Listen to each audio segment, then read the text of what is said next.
Welcome, folks, to a brand new episode of FitPod, and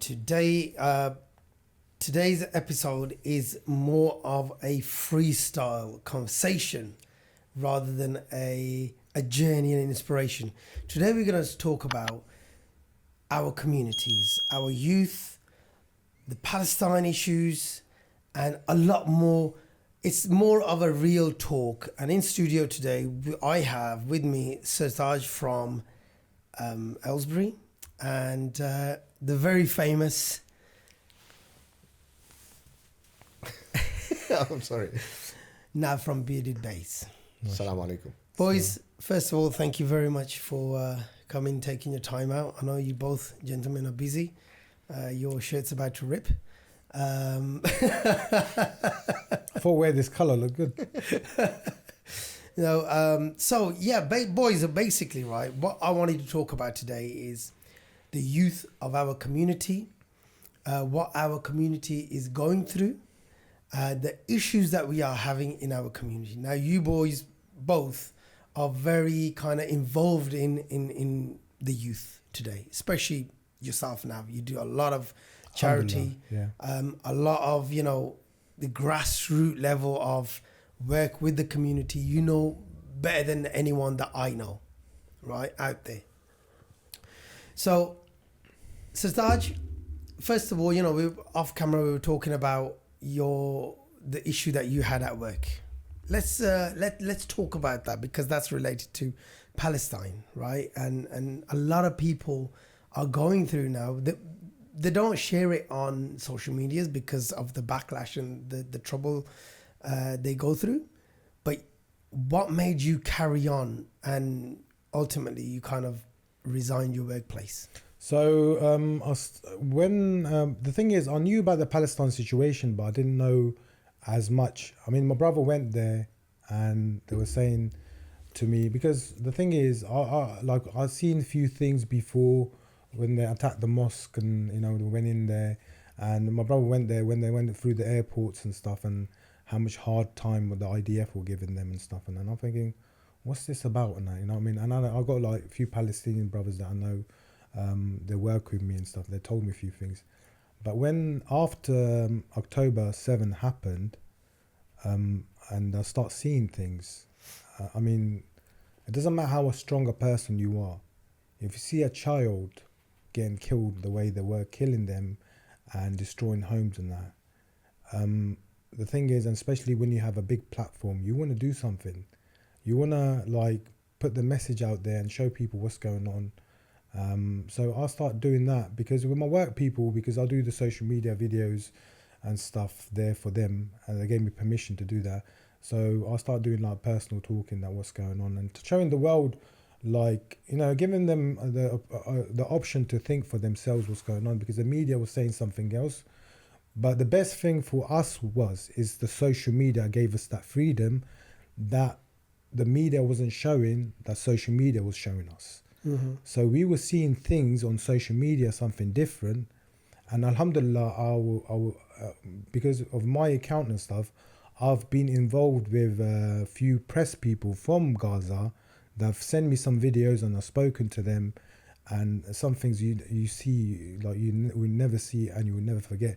So I start speaking about these things. I start making some comedy content and thingy. Then a few weeks into the situation, a newspaper got in contact with my work people, say your work person's making anti-Semitic videos. And to be honest, I made a video a week before that. I said, whatever's going on, don't be anti-Semitic towards Jewish people, because you know what I mean, there's good people out there, there's bad people out there. Doesn't mean that we should, on both sides. Yeah. You can't do that, brother. You know what I mean? There's good people out there, bad people out there. Doesn't mean that you see a Jewish person, you attack them. You know what I mean? Just, whatever's going on, we should speak about it, but don't attack people like that. You know what I mean? So then the thing is, my work people called me into the office. He said, look, we had this complaint about you making anti-Semitic videos. We're going to suspend you. I said, fine, do whatever you want to do. I know I'm not anti-Semitic, but do what you need to do your investigation. Then after that, what happened is So I was posting these videos on my TikTok account as well. And the Zionists have a big, massive group of people. They will keep on reporting your account because my videos will get a million views and that. And so they banned my TikTok account. And after that, they put me in the newspaper, Press Bucks, what it was. They put me in the newspaper, security officer making anti-Semitic videos, suspended and that, yeah? It's mad, So isn't they it? done that and stuff and that. So my work done the investigation, and what it was, the shopping centre owners was trying to find a way to do anything because they, you know, the thing is people support you. This one thing you need to understand with social media. People will support you when they're getting something gain out of you.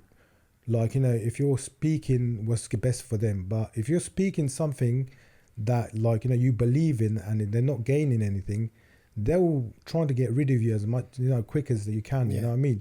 So there was a person who worked in the HR who owned the shopping centre and used to watch my videos and stuff, and I never met this person in my life.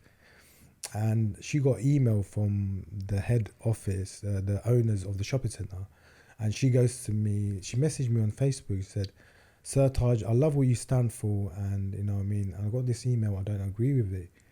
And I said, "Is it right for you to send me the email?" And she sent me the email, and the email said something like, "The security, we're getting a lot of backlash about this security officer who stand for Hamas and thingy." Wow. They mentioned Hamas and that. I never stand, you know, for anything. I was just standing for humanity, speaking about humanity, what's going on, stop the killing and everything else. So what can we do to get rid of him? And as soon as I read that email, and I sent it to my work people. Look, said this is the situation. So I made my mind up, and I said, look, when I get my job, I'm going to leave. But I was really down and upset about the whole situation because I worked in that place for 20 years, and the person I am, and the reason I was good at my job, because I cared about people. Like, you know, there was a lady who fell down, an older lady, hurt herself, an English lady. I took her home. Then a few days after that, I checked on her, make sure she's all right, because I care about people, and that's why nature, isn't it? that's my nature. Because the thing is, with that's who I am. I can't change myself. You know what I mean? If I see certain things and it hurts me, then the thing is, then I got my job back. Then I gave my notice and I left. But what happened? They reported me to the police as well. The police, without even opening the file, without even looking into the file, they've got in contact with SIA and told them to suspend my license. So I couldn't work. And I was really down and upset about this. And I was thinking that, like, you know, I went to see my mum, and my mum, I was all like, you know, Mum, I feel really down on that because I'm so, like, I know from my heart I'm standing for something good, and I'm standing for something true for that. And my mum goes to me that, who gives you razak? And I said, Allah does. And he said, then why are you worried for? And he said, like, son, you do what's right, and don't ever think that, like, you know, believe in people and that, believe in Allah. When my mum said that, it just gave me a different thing, and I went in really hard. And bro, like, the videos went so viral, it was crazy. Like, it just went huge. I got my job back, and when I was working in the other place, I was doing some door work, and people start getting funny because of what I was standing for, you know what I mean? Because they were getting brainwashed by the media. And, you know, with the certain English people, when the way the word towards me, their attitude kind of totally changed. And they were like picking, choosing things. So I left that door workplace as well. But alhamdulillah, to my brothers, my two brothers, they said to me, look, don't need to worry about anything. We got you. So I'll start working for them. And alhamdulillah, till this day, they supported me. And you know where I was last year, leaving my job, I'm in a better place, much more better place, alhamdulillah, now. You know what I mean? Yeah, that's it. And the thing is, it's all about the belief. But the main thing, the situation about this is, and this is what I want to say to people, when you're standing for something right, the path might be hard, but deep down you need to know that you're standing for something true. Don't let people change your way because they can think that, you know what, if I do this to him, he's going to change his mind. You always stand for the truth, because end of the day, if I went in front of Allah yeah, and my Allah goes to me. I'm just saying, Allah asked me this question. I gave you a big platform. What did you do with it? Well, I'm going to answer it because I was scared of people. Make sure I don't lose my job. And you know what I mean? So the thing is, at least I tried, I have to try my best and put the message out there. And all of us have to worry about that.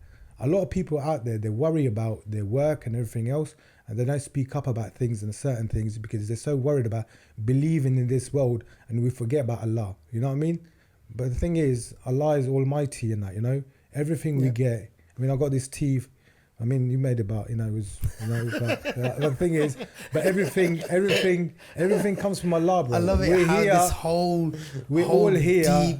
deep conversation with tears in your eyes, and then boom, I know you made this tea. But all I'm saying is that, we're here today.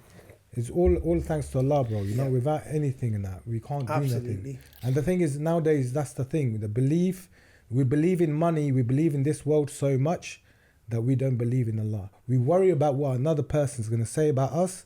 We don't care about what Allah, like, if you're doing something wrong in that, you're doing something wrong, you go, I'll make sure this guy don't see me, I'm doing this. Yeah. But Allah watching you all the time, bro, you know what I mean? Yeah. This is the thing that we live in. We need to change our mindset.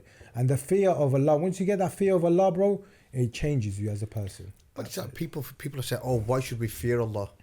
We should love Allah. If we love Allah, then we don't want to upset Allah. 100%. And this is when a lot of people say, your religion is about the fear. They put the fear of God into you. It's not the fear of God. It's a love that when you love somebody so much, you don't want to let them down. Bro, Allah given us so much. Of how can we not love Allah? Give us good health, everything in that, you know what I mean? And the love of Allah. And why you want to upset Allah that, He loves you so much and that, you know what I mean? We don't want to upset our mums. And Allah loves us more than our mums and that. But, the thing is, why do you want to upset Allah for that reason? And that's the thing. Exactly. And the thing is, Allah made life so easy for us, for forgiveness and everything else. But it's just that belief that we need to have. And a lot of us have forgetting that because we're so into this world and money and everything else. The thing is, I think people don't want to be tested. Look, because if Allah loves you, Allah says, I test those who I love. Test you. Allah says, I test those who I love. If anybody that was tested, it's the Prophet ﷺ. How many of us were going to lose our children? How many of us were going to lose our wives? How many of us would have gone to bed without food? And he was the best of mankind. So if Allah tested the Prophet ﷺ, who are we? 100%. Who are we? We're a nobody. This is the thing. And yet we have everything. Everything. And we still want more. We have 3-bedroom houses, 4-bedroom houses. The Prophet didn't have a 3-bedroom house. The companions never had a 3-bedroom house, and yet they were the best of people. And the thing is, bro, the worst thing is we're still ungrateful about it. And we're still ungrateful. Yeah, we're still ungrateful about it. Allah don't like ungrateful person. Allah loves a grateful person. You have to be grateful about everything. You know what I mean? Even the hard times. Of course, you have to be grateful. But I think that's even more important. I personally, when you're going through a hard time, be grateful. Because it could have been worse. And there's people out there who are much worse. I'll tell you one thing, and let me give you a perfect example. Look, the way we deal with death and when someone passes away, okay? The way we deal with it is different because we think, all right, this person's passed away. Inshallah, after when we pass away, we're going to see them again. Yeah. But think about a person who doesn't believe in Allah, who has no religion, and this person passes away, and he thinks he's never going to see them again. The difference of that belief and non-belief, and this is why we got the belief of doing something that, it gives us that peace. You know what I mean? It gives us that peace, that thinking. You know what? With me, I lost my dad. At least I can say that when I pass away, inshallah, I'm going to see my dad again. But think about a person with no non-belief in that. The atheist. They're going to think that this person's gone, I'm not going to see them again. It's just a different mindset that we have. That's why we have to be grateful about everything that we have. Anything we go through, that we're going to go through this time, Allah's testing me. But, and the thing is, one thing I've learned in life and that, I am where I am today. Every twist and turn I've taken in life has made me who I am. If I didn't do one thing in my life, I wouldn't be who I am. So everything I've been through in my life It's made me who I am, the person I am today, because Allah put me through and He want me to become this person I am today. You know what I mean? But then you get people who turn around and says, well, I'm selling drugs. I got £1 million house. I got a car. I got many cars. Allah wanted me to do it. And that's a choice. You got a choice, bro. But you see what our brothers fail to realize, that Allah says, I've decreed your wealth, but I've left you to choose which path you want to take. Yeah, 100%. Whether you want to take the right path or you want to take the wrong path. That's the difference between us and the Malaikas. This is what I say to a lot of people. Allah has gifted, this is what I think. Allah has gifted each person, in a certain, every person I think has got a certain gift from Allah. Okay? 100%, yeah. You can use that gift for good or bad. Even a drug dealer, to be a good drug dealer, you need to be a good businessman. Okay? He can use that, because, you need to sell and everything else. He can be a great businessman or he can be a great drug dealer. You know what I mean? But he's taken the path to be a drug dealer. Do you understand? He can be a good businessman and do something great with it. You know what I mean? Help a lot of people out. But that's the path he's taken. Allah has given him a gift, but he's up to him what he does with it. That's the way we need to look at it. See, I heard this quote a couple of days ago. I'll try and say it was in Urdu, but I'll say in English is. Let me hear your Urdu. Come on. No. It'll blow you away, bro. You might not understand it. Sure, yeah. So it says, the guy said, when Allah loves someone, He will test you. Them, yes. He will test you, but He will not leave your side. Yeah, he's there for you. But when He doesn't love you, He doesn't test you. He won't test you, and He'll leave you. Leave you to it, yes. And He'll leave you to it. So you've known me for many years. So like when you're going through your test, don't think that you're alone. Do you know what I mean? But when you're not being tested, that's the time when you need to be worried. Yes. I believe I that. was speaking to a brother. That short out, all right. That's The one that is. thing is, I was speaking to a brother online and he was selling drugs and stuff. And every time he got arrested and he went into prison and he said, I'm going to come out, I'm going to change myself. He would change himself for a bit of time, then go back to the Till same his money thing. ran out. Yeah. Then he went to go back to the same thing and that, Then one time he done something big and he went into something thingy. And he said, every time I was getting arrested, Allah was warning me, telling me, stop doing this. This is not good for you. So every time I'll get arrested, get done, say, make sure you learn your lesson when you come out, stop doing this. He said, I'll come out, start doing the same thing again. But when I had the big thing, he come out, bro, and then he's changed his life because he learned his lesson. So when something like that happens and that, Allah is warning you, look, you've been getting away for such a long time. You know what I mean? Yeah. You know what I Sort mean? yourself out and that, So this is the way, and like you say, anything you go through, a hard time and that, is a blessing in a way, but you see afterwards. You don't see it at the time. Yeah. You see afterwards and that, Because at the time you think this is the worst time ever. But when you go unfortunately, you'll see the prison population now. Yeah. We as Pakistanis only make up probably 2% of the population of Great Britain. But when it comes to prison population, we make up 90%. Really? And it's quite sad to say that, and then we say it's run by Muslims. Excuse me, if you was a Muslim, you'd be on the outside. Yeah. You wouldn't It's be nothing locked to up. be proud of. People say, oh, it's run. It's like when people talk about Muslim paedophile gangs. There's nothing Muslim about them. Yeah. We was having this conversation before about Muhammad's selling drugs. And, and I was just checking. I said for about £46, you can do a dipole on your name and change it to Mo. Because Muhammad is the best name. And I hope this message does go out to the Muhammads that are watching this. And not that I want you to just change your name. I want you to change your ways. You know what I mean? And if you don't want to change your name, it's just change your ways, then change your name. Because when you end up in the Evening Mail, which you will probably one day end up, it's not Muhammad, it's Mo. You know who you are, Mo. Mo sells the best shit. That's what we hear. Yeah, Mo, Muhammad's got the best. Come on. The thing is, brother, there's two type of people. There's practicing Muslim and they're just named Muslim, innit? You know what I mean? If you're a practicing Muslim who's learning about Islam and who will never act in that way because he's practicing. But you can be a Muslim by just name. That you got a Muslim name, but you're not doing anything. You know what Which I mean? is a lot of us out there today. Yeah. And the thing is, that's what a lot of people need to separate. You know what I mean?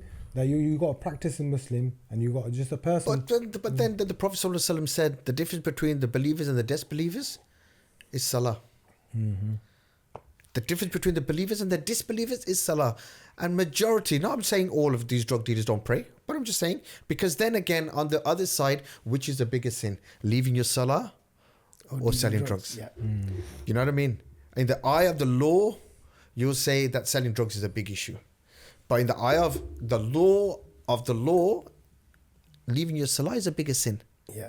You know, so you know, it's a crazy one that our youth, like you said, that if you've got them entrepreneuring skills, and we, alhamdulillah, as Pakistanis, we have that great drive.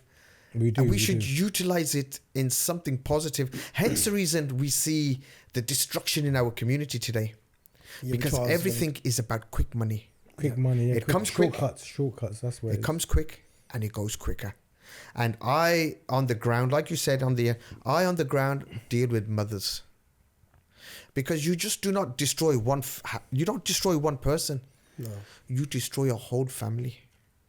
I have mothers crying, and you know that my son is on the gear and I'm putting him into rehab, and then he'll go into rehab and then he'll come back and the guys will see him and say, oh, whatever your name is, I haven't seen you for a long time. And he says, I'm on the clean, so they'll give him one wrap for free. You know, this is what it is. And then he's tried ever so hard to clean himself up. The mother has made loads of du'as and made loads of charities that my son's clean. And then these guys know that he is once on the gear. But I think, and you know, the reason behind this is a lot of people think that if I'm sinning, you want someone else to sin with them as well. They don't want to do it themselves. And another thing is like, I just don't understand. I don't know. I just want to ask you a question, brother. That why do our Asian community younger boys get into this drug games? Like our fathers, when they come here, grandfathers, they were hardworking people. But why? How does this change come? Because is it because they've want that high life, and you know having nice cars and more money and stuff and that? What is it? What's the reason? I don't know. I look at it and I think, and I just want to get into the mindset. You see, our forefathers, they were given the greatest respect. You know, the blacks and the Irish and the Gora used to say, if you want to look at a community, look at that community. Yeah, exactly. That's a hard-working community. They get up at sunrise, and they're out and never moan. You know, and they look after their families back in Pakistan, and they look after their baradri here, and they do all the dunyadari, you know, and they do everything, and they're amazing. And then all of a sudden, but I feel where we may have gone wrong is we emphasized the concept of making money was everything. Because a lot of our parents, let's be honest, I can speak about myself. Did our parents really emphasize Islam in our lives? It was that tick box exercise. Oh, I've got a son. He needs to read the Quran. Okay, he's read the Quran. Now what do you do? Put on the top shelf. And then I've seen within my family that we've had children and we've done the same concept.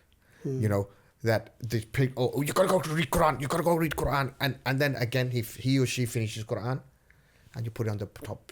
And then you go to see the madrasas and you got the daughters that look like Maryam and you got the mother that looks like Barbie. You know, come on, what's going on here? I was having this conversation with my mum in the car. The thing is, with our people, for them, the biggest thing is reading the Quran in Arabic, not understanding it. The Quran is not here for us to read in Arabic and not understand it. The Quran is here for us to understand it. You know what I mean? And follow it. Like a lot of us, we pray in the mosque, we stand, we say Alhamdulillah, we do the whole pray, but we don't understand what we're saying. And this is the main thing. I think this is such a big problem that we don't understand the Quran. You know what I've done now? My mission was, When I was in Pakistan, I went to madrasa there for like a year or so to learn the Quran and everything else. But the thing is, there was no translation there. A lot of people, I think 90% of them, maybe more than that, they know the Quran but no translation. But how can you know a holy book that you don't understand it? You know what I mean? Then how are you going to follow it? How are you going to follow a book that you don't even understand it? It's the word of Allah. You know what I mean? Yeah, you get rewarded when you read it in Arabic, but the book is not just there to be read. You need to understand it. The stories of our prophets, you need to understand it, the character.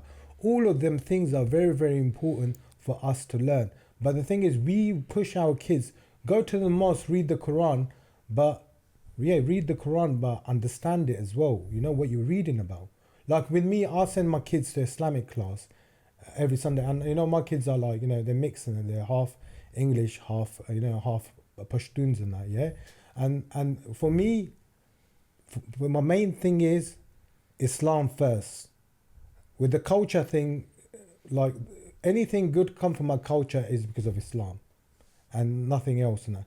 But when you mix the culture and Islam together, it causes a big problem. So for me, for my kids, learn Islam first. And I told my wife, this is the thing. I don't want nothing for my kids. Good character and be good Muslims. That's all I want for my kids. And that. If I have to work till I'm 80, 90, I'll do that. But I want them two characters. I don't want them to be doctors or anything like that. Islam and character, two big things. I was talking to somebody about that the other day. I said that is the biggest success a father or anyone can have. You know, doctors, this, that, that's all worldly, materialistic stuff. It's good to, you know, help people and whatnot. But as a father, you know, there's atheist doctors as well, right? Christian doctors, Jewish doctors, Muslim doctors, everyone. But imagine having, as a parent, now my little one, you leave behind somebody who follows the religion properly. That's the true success legacy that you're leaving behind. Because then his generation are going to be Muslims. Then his generation are going to be Muslim. And the character is a big thing as well. But it's that thing. It's that thing now. You think to yourself, Mom, Dad, do you pray? No. Are your children going to pray? No. Are your grandchildren going to pray? Finished. At least we still have something which defines us, that we're Muslim. Yeah. You know what I mean? At least we can define something that we're Muslim. But those 3-4 generations to go, we're in trouble. So this is somewhere for our massages to look at, that we don't need £1 million domes. Yeah, we don't. We don't need £1 million domes, because take a good look at our community and see what is going on. We should be doing what the Quakers did. If you guys don't know who the Quakers is, Cadbury's. Cadbury's, if you look at now, even up till today in Bourneville, there's no off license. There's no pubs. Yeah, you have to adhere to a certain level of standards to live in that community. If you do not adhere to it, you cannot be part of it. We have put the crackheads in our own communities. Because why? Because it gives us good rent. So who's destroyed our communities? Stop talking about the police, the councillors, the X, the Y, the Zs. We've owned the homes. We house these people. You go into Bourneville, and if many people are from Small Heath or Birmingham here, take a trip down. Sometimes I would feel like saying, I'm leaving the country, got my passport, and I'll go to Bourneville. It looks totally different. You go to Coventry Road, it looks like a third world country. Shacks being built out, and everybody's just doing what they want to do. Yeah. You know, do you not feel messy? It's messy, but we feel proud. Yeah. We feel proud of you, Crosby, because we can do what we want, because, you know what I mean? We got Ramadan now, 30 days of Ibadah. And then they're on Coventry Road 30 at night, yes. 30 days, up and down like junglies. And now they've introduced music, people blasting music. But this is why, again... what is going on? I mean, people used to kind of hang about a couple of shops after the Tarawih prayer, teas, this, that. Now, we went, remember, a couple of years ago? And it was just like after a market. But then what did the Prophet ﷺ says? Where's the worst place to be? In the market. Market, yeah. I was walking down the country road, and like, this is uncut, this is uncensored. I was walking, a man walked with his hand, and I slapped somebody.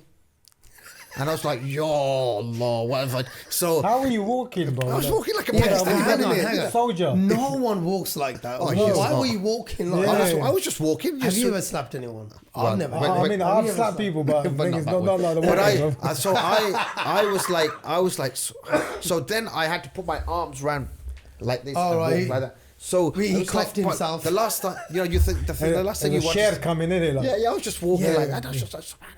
But again, if I felt like that, what about the women that walking into this tight gap area? When you was coming up towards Momos, it just went into a bottleneck. And a lot of people in Birmingham know that all these stuff, I may have been the one who spoiled your party. Chandrat, I'm the one that spoiled your party. 30 But days you know, of it's Ramadan. good though. You need people. But again, you become public enemy number one. But I'm not here to please the people. Yeah. But again, where are our masajids? yeah. Can they not forward see that what is going on? Those residents that live in and around those houses, it should be 30 days of Ramadan. Alhamdulillah. If you ask residents around there, it's 30 days of hell. It is. Yeah. 4 o'clock in the morning. But again, why is nothing done about it? But what do you think the masajid can do about this situation? You see, what we fail to realize is the masajid can apply the pressure on the police and say to the police, what are you doing? We pay, every single person here pays tax. Would if this was to happen, you're in Sutton Coldfield now. Yeah, this establishment is. Yeah. I'm not going to say which establishment, but this establishment's in Sutton Coldfield. There was an event that was going. There was a business that was going to open up here, and they introduced some boy races. One of Oh yeah, down the road. Yeah, they cancelled it. and they cancelled the whole thing. Yeah. Just down the road. Yeah. So I'm not saying these things aren't possible, but that's because real people take real action. And when people speak, it should be heard, not falling on deaf ears. Yeah. Here, when you speak, people listen. In our community, nobody speaks. Yeah. And when you do speak, you speak to the wrong person. Some of the masajids in our community have got amazing links with amazing authorities, and they could get whatever they want done. But we don't. Hence the reason where we're in this mess. So why do you think that is? Why don't they want the areas to be nice and clean? I personally think a lot of people, if they're all right themselves and that, they just don't want to make no effort. Nafsi. Yeah, that's it. That's the I thing. spoke to one masjid. I won't mention which one. And I says, look, we need to do, I was speaking to a police and it says, loads of cars here, driving around with no insurance, X, Y, and Z, driving around with guns and knives and offensive weapons and, drugs and whatever. And he says, look, you find me a car park. And we'll do an action there. I says, look, no better than a masjid car park. The masjid can show that we're doing something. Oh no, they're going to break my windows. You're going to tawakkal in Allah. But this is the thing, and that Wow. you know the white supremacy thing, and that. This is where they find the community thing. That why the community are not doing anything about certain things, because the masjid need to do things about something about these and that. Because the thing is, like, masjid is a place where everyone gets together. It's a hub. You know what I mean? This is the place that when everyone's get together, the action When there's should a be taken. problem, Yeah. it should be discussed. Okay, the thing is, the perfect example is where all the talks used to happen when our Prophet Muhammad Sallallahu Alaihi Wasallam used to In the do mosque. talks. Well, all the decisions was made in the mosque. In the mosque. Masjid. So the thing is, it should be done in the mosque. And if the leaders are running the mosque are scared about these things, then they shouldn't be the leaders. You know why? Because you can't lie in a mosque. Oh, they all lie in the mosques. Well, technically you shouldn't, right? You The can't lie. mosques are a business, I'm sorry to say. Well, now it is, They're yeah. their own businesses. But Who's a realistically, trustee? if you really want to change, you can't lie, right? You shouldn't lie anyway, but not in the mosque. So, but because our mosques are run by corrupt people, Bradaries. so Is they've it got corrupt people or like who has the most money or power? yeah. It's about kursi, isn't it? Yeah. It's all about kursi. Not the person who has more knowledge. Like the thing is, we got a mosque in Aylesbury, and the person, like, if the imam makes a decision, the people will go against the imam, and the imam will make a decision for everyone. And our imam is really good, alhamdulillah. He's a very, very good. very knowledgeable, and Is he a young guy? Imam Yasser. Is he a young guy? He's not. He's from Bradford. He's really, really good. Oh, right. Okay. And sometimes, you know, the whole community kind of go against, bro. If the Imam told me something that, look, don't do this, I said, look, Imam, whatever you say, I'll listen to you because you got the knowledge. I pray behind you. Whatever you say, I'll listen to you. I won't argue that's how with you you. should be, innit? You know what I mean? Why would That's I how it argue should with be. you? You know what I Unless mean? he's telling you to do something wrong, Yeah. then it's No, different. it's a different thing. But That's the a thing is- different thing. but Yeah. I'm But just the saying, thing like, is, bro, he speaks haqq. I've seen him telling people, oh, like, you know, you shouldn't be doing this, you shouldn't be doing that. And alhamdulillah, like, every time he brings so many people into Islam because of his character, the way he is. You know what I mean? So the thing is, if an imam says something, you have to show respect and love. Exactly. And another thing I want to say as well, I want to say this. When people send their kids to the mosque, yeah, they want everything done for free.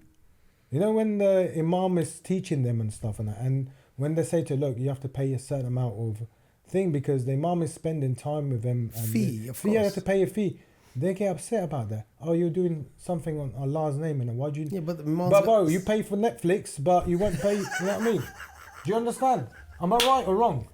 You know, you'd rather pay for Netflix, but you won't pay the imam spending that much time teaching your kid about Quran for afterlife. You know what I mean? Exactly. The thing Or is, just do it yourself. Yeah, this is the thing, and that what's this about? Like, you know, the thing is, I think and that imams are looked down on. They shouldn't be looking down on imams and that. These are like, you know, the thing is, imam will make a decision, but someone above them. but this is the will problem overtake again, him. that if in an establishment that the imam, you got the trustees who don't have the qualifications as much as he does, but Yeah. they dictate to him. Yeah. So if you do not show the imam no respect, where's he going to get the respect from? Yeah. And these are people in the house of Allah. If they don't respect the imam, and the imam should be the last say should be the imam, not the governors or the trustees or the CEO, or, you know, now we've got CEOs in our masajids. What do we need a CEO for? But the thing is, bro, if you got someone in the front who's leading a pray, you're standing behind him to trust him to be, you know, leading the prayer now. To the creator of creators. And the thing is, you don't trust But you him. need a trustee. Yeah. But the thing is, you don't trust him. Why are you praying behind him then? You know what I mean? Exactly. This is the thing. Like the imam, like if it's an imam like alim who has a lot of knowledge, and you know what I mean, we should be listening to him because the thing is, he's there for a reason. If you put him in the mosque to lead a pray, he should be leading the mosque. You know what I mean? Should be leading the community. Leading the community, and we should be listening to him. Not people overpowering, he's going to make us look like this. And it comes to this, we putting this much money into the mosque, we done this and that. You know what I mean? The thing is, bro, you put in money into the mosque because you're thinking about afterlife and that. But if you made that decision to put the imam in the mosque, then let the imam do his thing. You know what I mean? And the discussion should be made with the imam. Everyone should be sitting there. Like when it comes to Eid, brother. When it comes to Eid, and we have this big situation talking about Eid. It's Look, an absolute. I've got a formula for that. I've got a formula for It's an that. absolute shit show, man. Bro, Let's be it's honest. embarrassing. It's a shit show. embarrassing. I've got an absolutely cracking formula. What is it? The formula is We just celebrate together. no. The formula is, what did we learn during COVID? You didn't need your mosque. You did your tarawihs at home. Yeah. You did your funerals yourself. Yeah. You did your nikahs yourself. Yeah. You did everything yourself. Who needs a masjid? Do the masjid need us, or do we need the masjid?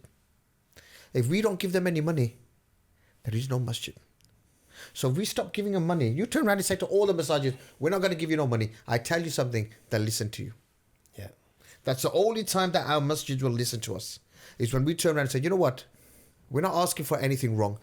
Our children now, I hear it in my family, they don't look forward for Eid. They don't. They don't. There's nothing there. There's nothing there, because Chachu was doing it one day Yeah, and Dad's exactly. doing it on the following day. Exactly. You know what I mean? Where's that unity? And we the didn't thing know is, unity. you know what it is? The worst thing is, brother, like the worst thing is like, and I see this in our community, if someone's celebrating Eid today, and it happens with the Pathans, and you know what I mean? happens with yeah. everyone. And then the thing is, bro, you're not celebrating Eid today? No, I'm doing it tomorrow. Oh, they kind of like look at you in a funny way because like you're not part of our crew, innit? You know what I mean? You're not part of our crew. You're part of the other crew and that. Yeah, you know what I mean? You know, that's the or thing. it's that thing. Oh, you're doing Eid today? Oh, you're a wobbler. That's what it is. You're a wobbler. I was like, but again, Saudi Arabia simply has said, Don't follow us. Yeah, don't follow us. So the closest Muslim country, isn't it? Then it was like, say, because of technology and whatever. Now, when we can see that it's bringing a lot of disunity into our community, we should use a bit of loaf and say, you know what? But bro, I can't understand. We've got so much technology, but we can't tell the Eid day. What day is Eid? Bro, but if you check on Google, it'll be right. Is it? We've got a diary from I'm in the motor trade, and we've got car spares diary, and every time it says Eid, it's on that day. Yeah. So we turn around and say, forget the masjid, let's see what car spares is saying. But the thing is, don't we Imam think Kaspe. like what's the main mosque of England that everyone? Like the Is headquarters. that a riddle? No. What is that? What's the headquarters? No, there is. Look, There is There is- this here Yeah. where you're sitting. Pepe's. I think I want to make this into a headquarters. No. But the thing is, like, that's what I'm But saying. then you got the head of the Deobandis. Then you got the head of the Sufis. Then you got the head of the head of these. You understand? So this Too is what the many. problem That's is. the problem. That's the problem. When our parents came here in the early days, we had one masjid because we didn't have that money to have one. Now we've all got, अच्छा ठीक है, ओ अपना मस्जिद है, ओ उधर अपना मस्जिद है, ऐ बंगालियन है, ऐ शीदियन है, ऐ फलानियन है, ऐ गोरियन है. We're Muslims, man. It's true, bro. Come together. But again, you our made masjid, that point, man. Our masjid did sit down. Again, they did sit down with all the different masjids and agree. And then there was one Pacific masjid that changed the goalpost. But look, if they change a goalpost once, 10 years later, let's try and sort it out. So it's not as if it's not possible, but because you said, well, we don't want to. And the truth of the matter is, majority of the imams, it doesn't affect their families. Because 99.9% of their families will be doing on the same day as them. Yeah. It's people like myself that I follow a different mosque and my brothers follow a different mosque. And then when it comes to Eid, it affects people like us. So when Allah says, love for your brother what you love for yourself, everything that they spit out on the minbar, they should take a good look at it themselves. But And say, what are we saying? One thing I want to say to you now, like we're all Muslims that we're talking about, but look at it from a non-Muslim point of view. Yeah. It's terrible. Like I said, bro, it's a shit show. You know what I mean? This is the thing. It is. Look at it from a non-Muslim point of view. They will say they can't decide what day they, doing Eid. You know what I mean? And they want to fight for Palestine. Yeah. We want to free Palestine. Yeah. We can't unite. We can't unite on when Eid the is. moon's there, right? It's there. One saying it's not there. The other one saying it is there. The one will say, yeah, I saw it, but the other one say, I didn't see it. But again, as It's cloudy. You see, with our children, we should follow the lunar, and we should go out on moon sightings, because it's something that we should be encouraging our children to continue. You understand? But which of our masjids actually encourage that to say, let's go out and check out, let's go to Bar Beacon or let's go to the highest point and see whether we can see it and do something. Yeah, but things with things like that will bring the community together as well. You know what I mean? So No. Yeah, naughty. You see now they're parked up already. Sure, I've seen the Mooney. There it is. No, not there. It's over there. Oh, okay. But this is where we go wrong. We've gone wrong. But one thing I want to say, let's talk about something positive. We spoke about this off camera, but I think the Muslim community, the UK Muslim community, we've got a good community together, but there's few things that we need to sort out. You know what I mean? There's few things that we need to work on. A few or a good few? A good few in that. But the thing is, the Muslim community in UK is better than a lot of Muslim countries and that. You know what I mean? When we do come together, we do come together. You know what I mean? Yeah.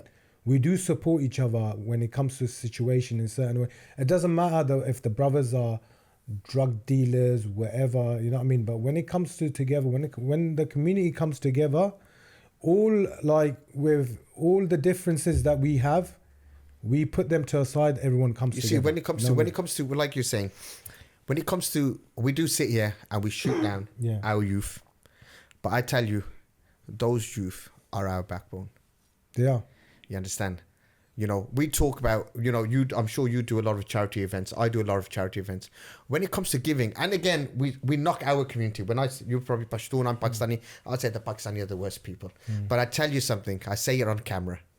When it comes to giving, 100%. you can't beat us. And the thing is, one thing You I will can't say to beat us. you, No doubt. one thing I will say to you, like, is in the Pakistani and the Pashtun community, when you have a death in a family, how people from the community come together to support. Bro, you don't see that anywhere else. And this is such a beautiful thing that we don't notice. We take it for granted because we've been growing up in this and that. People will chip in for all sorts of things. They will look after the family. You know what I mean? Everything else and that, bro. We take it for... But this is like the beautiful side of our community that we need to talk about. But you know, sorry to cut you off, but you know, like there's another problem as well. On the deathbed, people will come, even if they never liked the guy in real. I've never understood that bit. Like, it's too late now, bro. You had the chance to make up. We have this in our family. With that brother, you had the chance. You know, how hard was it to have that conversation? Now it's too late. It's too late because now. Again, Allah says that the ties of kinship is an important ties that He's given you, that you come out the same womb. Yeah. You understand? You've come out the same womb as your brothers and sisters. What you're fighting over? I don't know. A piece of land. But when the brothers passed away, the sisters passed away, oh, he was such a nice guy. He was this... Bro, you never spoke to the guy for 20 years. You never liked him. You swore at him, or, you know, you did bad for him. It's too late now, bro. What's the point? That's another big problem in our community.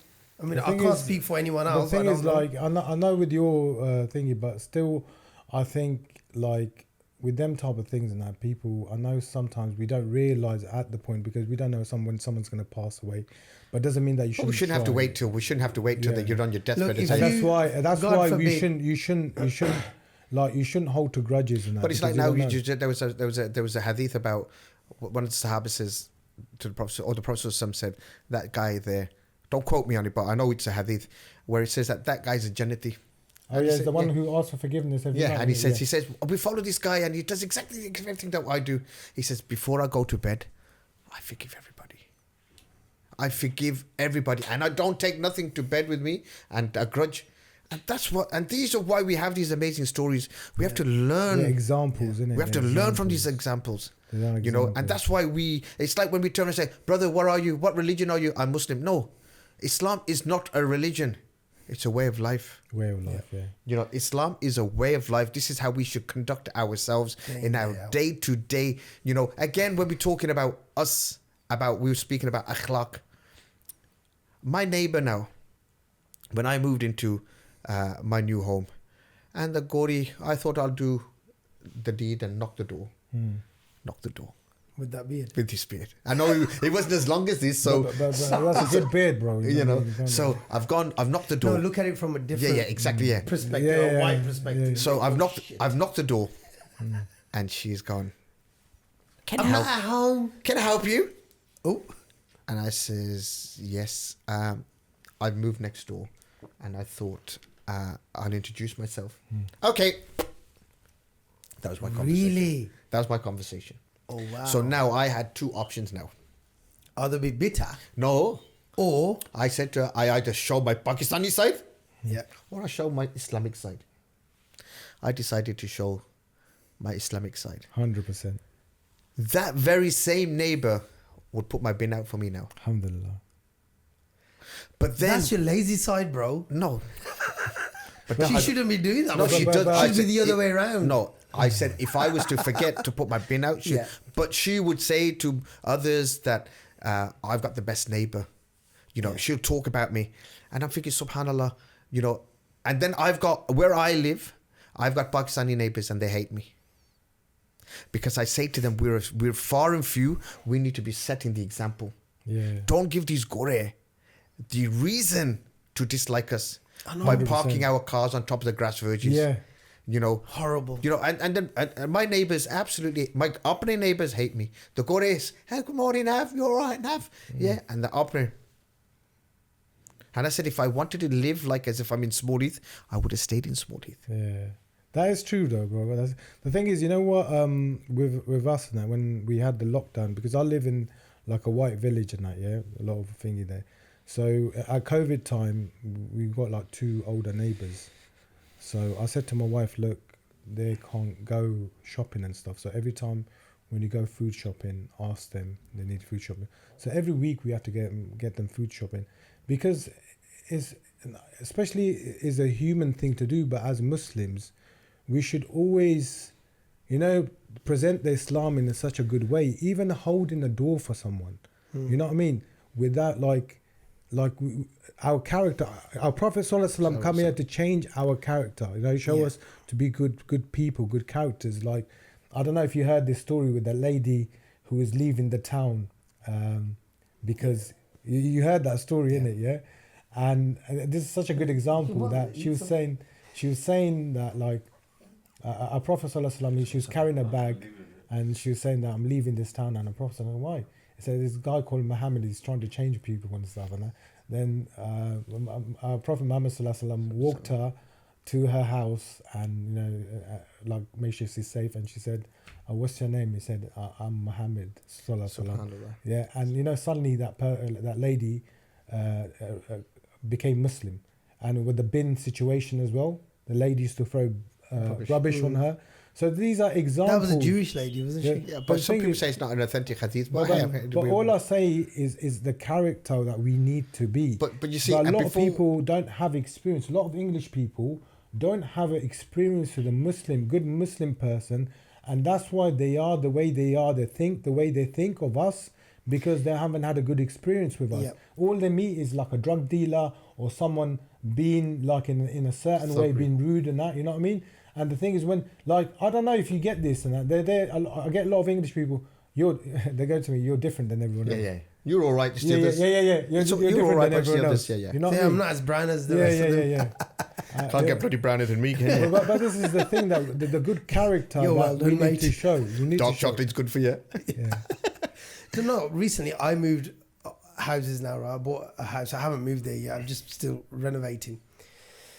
And what did I do? I had an old lady on my left, another couple on the right. So first thing you do is knock the doors and introduce yourself, and across the road, they're all white people there. Yeah, neighbours. You have to look after your neighbours. Older lady. Yeah.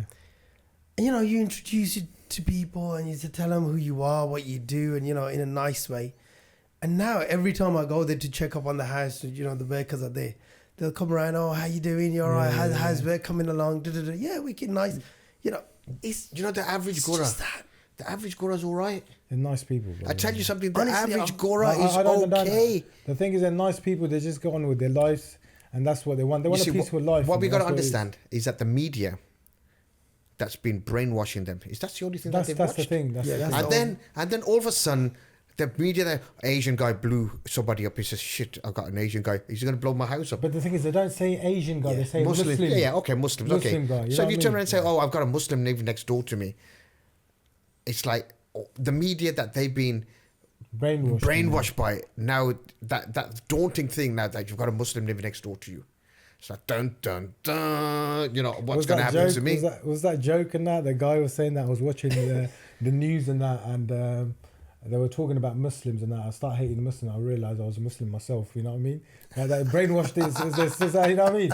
The thing is, this is the thing though, like, this is the thing that a lot of people need to understand, and this is why the social media has changed the game, because the thing is, they can't hide anything from social media. With the Palestine thing and that, seriously, if it wasn't because of social media, we would be hating Hamas what they've done. You know what I mean? Do you condemn Hamas? Condemn Hamas? You Piers Morgan.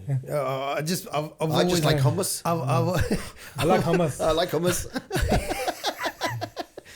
No, I've always wanted to ask this question. Do you condemn Hamas? No, what for? It's got nothing to do with me. You see, I believe, I don't, you know, for what's happening in the world, I don't really think, I don't know whether who's telling you lies or who's telling you the truth. It's become such a... The thing is, I'm against someone killing innocent anyone. Anyone. That's it. That's all I'm about. Yeah. If someone's fighting resistance Like, you know, the thing is, like, if they're going after the soldiers, I'm Look, 100%. soldier has signed up Yeah. to this thing. Yeah. A soldier has signed his life away that I can get killed anytime. Anyone killing But it's innocent the lives, civilians. civilians, bro, I'm totally against that, 100%. Anyone kills a civilian, it doesn't matter who they are. But even against. Islam look at teaches. this- But even if Islam teaches you how to treat the prisoners of war, Yeah. you understand. So you know when we look at it, that when Hamas took those lot, and you seen them giving them high fives.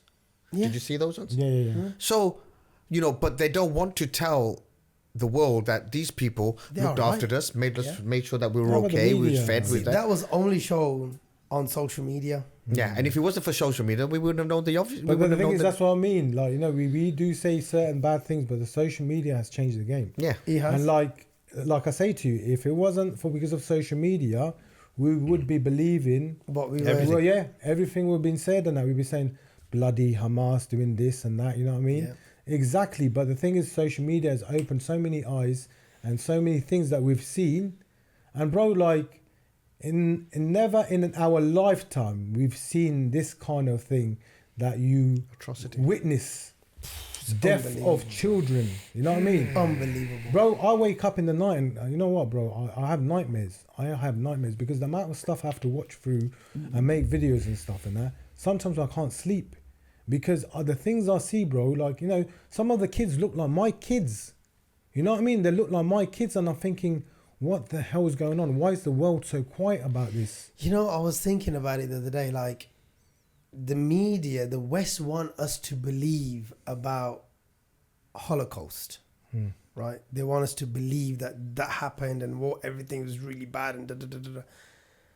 But yet they're blind of what is happening today. That's our bold Like, look, Piers Morgan now. How can you think it's okay, and then say no, it's not okay because you know, work because you brought to Rupert Murdoch. That's his paymaster. Well, Exactly. Loki put him in this place. though. Low-key put him in his place. Low-key, yeah. He was like, and he's got that, nothing to do with me. He's got, well, none of us have got No, anything no, to do with Hamas. Bro, look, it doesn't matter. Like, the thing is, amount of research he has to do and everything else and that. It's and he's next still level. I wanna turning get him around on, to you the know. other side and that, bro. It's 100%. Like with me, if I was in this place, I said, look, yes, if you want to go for Hamas and that. But why are you killing innocent people? Because I think there is yeah. no such thing because as Yeah, Hamas. it's like Bin Laden. Who created Bin Laden? Yeah, The West. exactly. When Gaddafi was okay with the West, it was okay. When he went sour, you get rid of Saddam him. Hussein, Saddam same Hussein. thing. It's everything. But the It's thing is, same you old can't. repetitive But same you know thing. what it is, bro. You can't play the same game again and again and again. But again. they have been. People. But no, now bro, they're but- using the same game with Lebanon. Yeah, but the thing is, bro, people are waking up now because they keep on. But they doing the need place to again. wake up quickly, though. Bro, the thing is, that's what we have to do. That's why I do what I do to wake them up. And I say, if I change one person's mindset, I think I've done my job. You know what I mean? I You know, change when one of the mindset. when the Prophet ﷺ said, the jar will come to the gates of Medina. That's basically the greater Israel, because that is going to be right next to the city. But And the you'll thing is, never bro, you enter got it. all these leaders, yeah. Now we got all these leaders from the Muslim countries and stuff and that, and they're just ignoring the whole thing. And people go, "Why are they doing this, bro?" At the end, it's people like me and you were raised. You know what I mean? Because these leaders are already sold their souls and that. You know what I mean? If they were proper leaders, bro, they would have not done nothing. That's why I don't depend on them. That's why we have to fight this war ourselves. That's why we have to put our words out there. That's why these brothers and sisters are going out to marches and that, because we can't depend on leaders. If we did depend on these leaders and that, our people won't be doing these type of things and that. The leaders will be doing these things. But I'm telling you, at the end of the time, it will be normal people, average people, standing up and becoming leaders and that. You know what I mean? Because these leaders, bro, they're puppets. Let me ask you one question Yeah. about rallies and protests Yeah. and all of that. How can we help the Palestinians when we don't have unity within our own communities. Now, this is something that we spoke about off camera just before we started. Like, a brother is not talking to a brother. A brother cannot share the same Eid. A brother is fighting over land with his other brother in Pakistan. A Muslim is killing another Muslim here in Alam Rock or whatever. Last week, somebody shot someone, or 19-year-old. And yet we want to go and, save Palestine. You see, let's be real. You see, with the Palestinian issue, it's a very... as you see, I'm very at the front of the marches, because that's the least we can do for the Palestinians, to turn around and say that they may turn around and say, okay, at least gives us a bit of tasalli. But don't you think if we had unity within our brothers, within our families and within our communities, they would benefit from that more than the marches? But the thing is, bro, in a sense that I think when there's a community, when there's a unity in a community, people who take over land, they'll think twice. Hang on a second, these guys are tight. Yeah, they are. Just like the Jewish lobby. The thing is, they're tight. Bro, what I say, sometimes it depends on the battle, how big the battle is. If I don't get in with this brother, but the thing is, if it's a bigger battle, me and him can fight the battle without even getting on with each other, because there's a bigger battle. It's a cause. Yeah, the cause of the situation. But the thing is, the community thing is a problem. But I think since the Palestinian things is happening, he has brought people together. Look, the Shia, Sunnis, everyone's has come together, but there's a problem in our community because there's lack of deen. This is the problem. There is a lack of deen. But it's the youth as well. You see, when I feel, I understand where you come from with your question.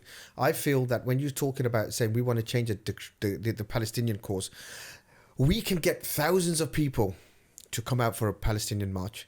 But when we have a community meeting, we get 5 people.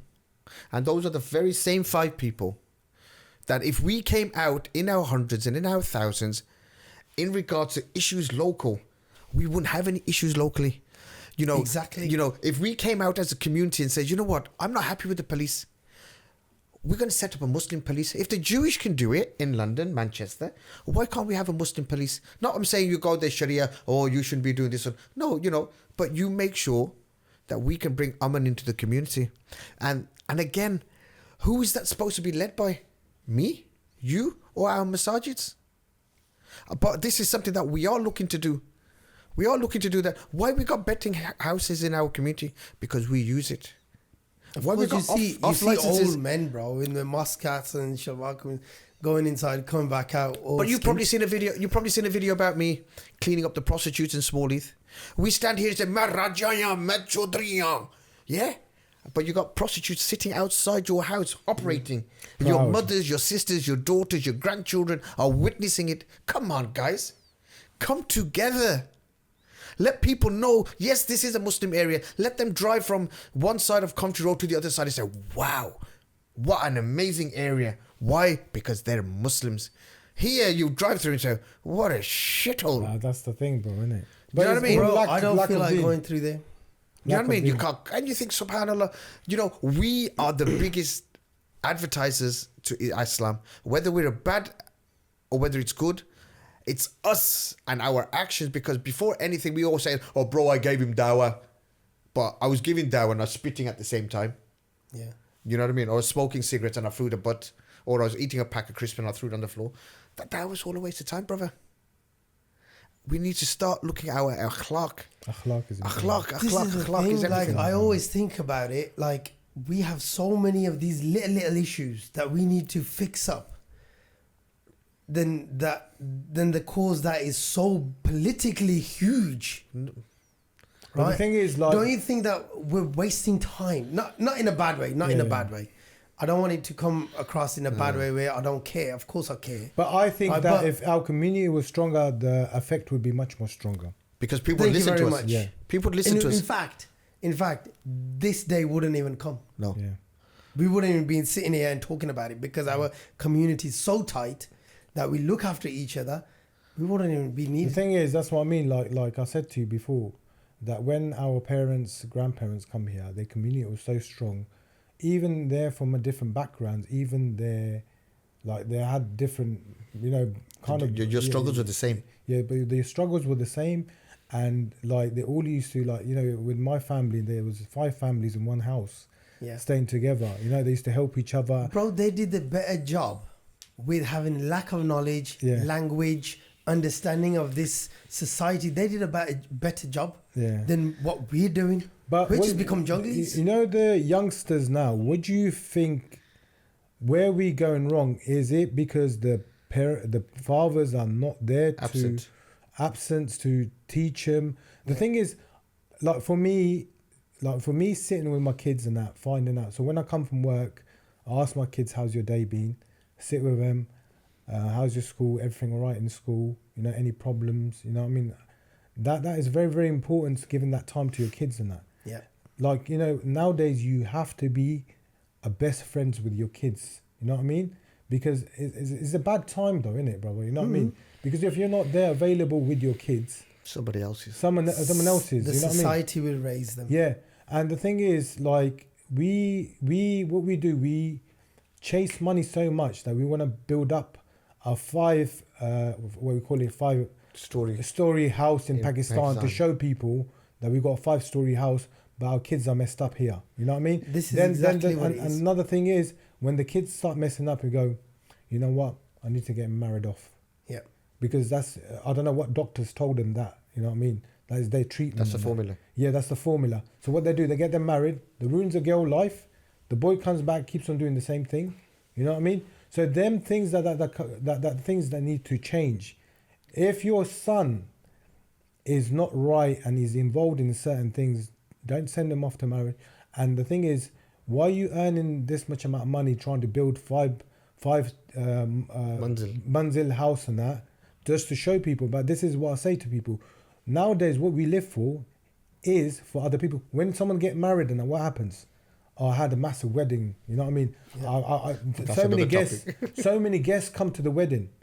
But you know what? The wedding happens, the divorce happened a month after. You know what I mean? 60 seconds, yeah. This is the thing in that, bro. Like, the thing is, we live for other people. We've lost that thing that we don't live for ourselves. But again, when we talk about, you mentioned some amazing stuff there. First and foremost, it says it takes a village to raise one child. Yeah.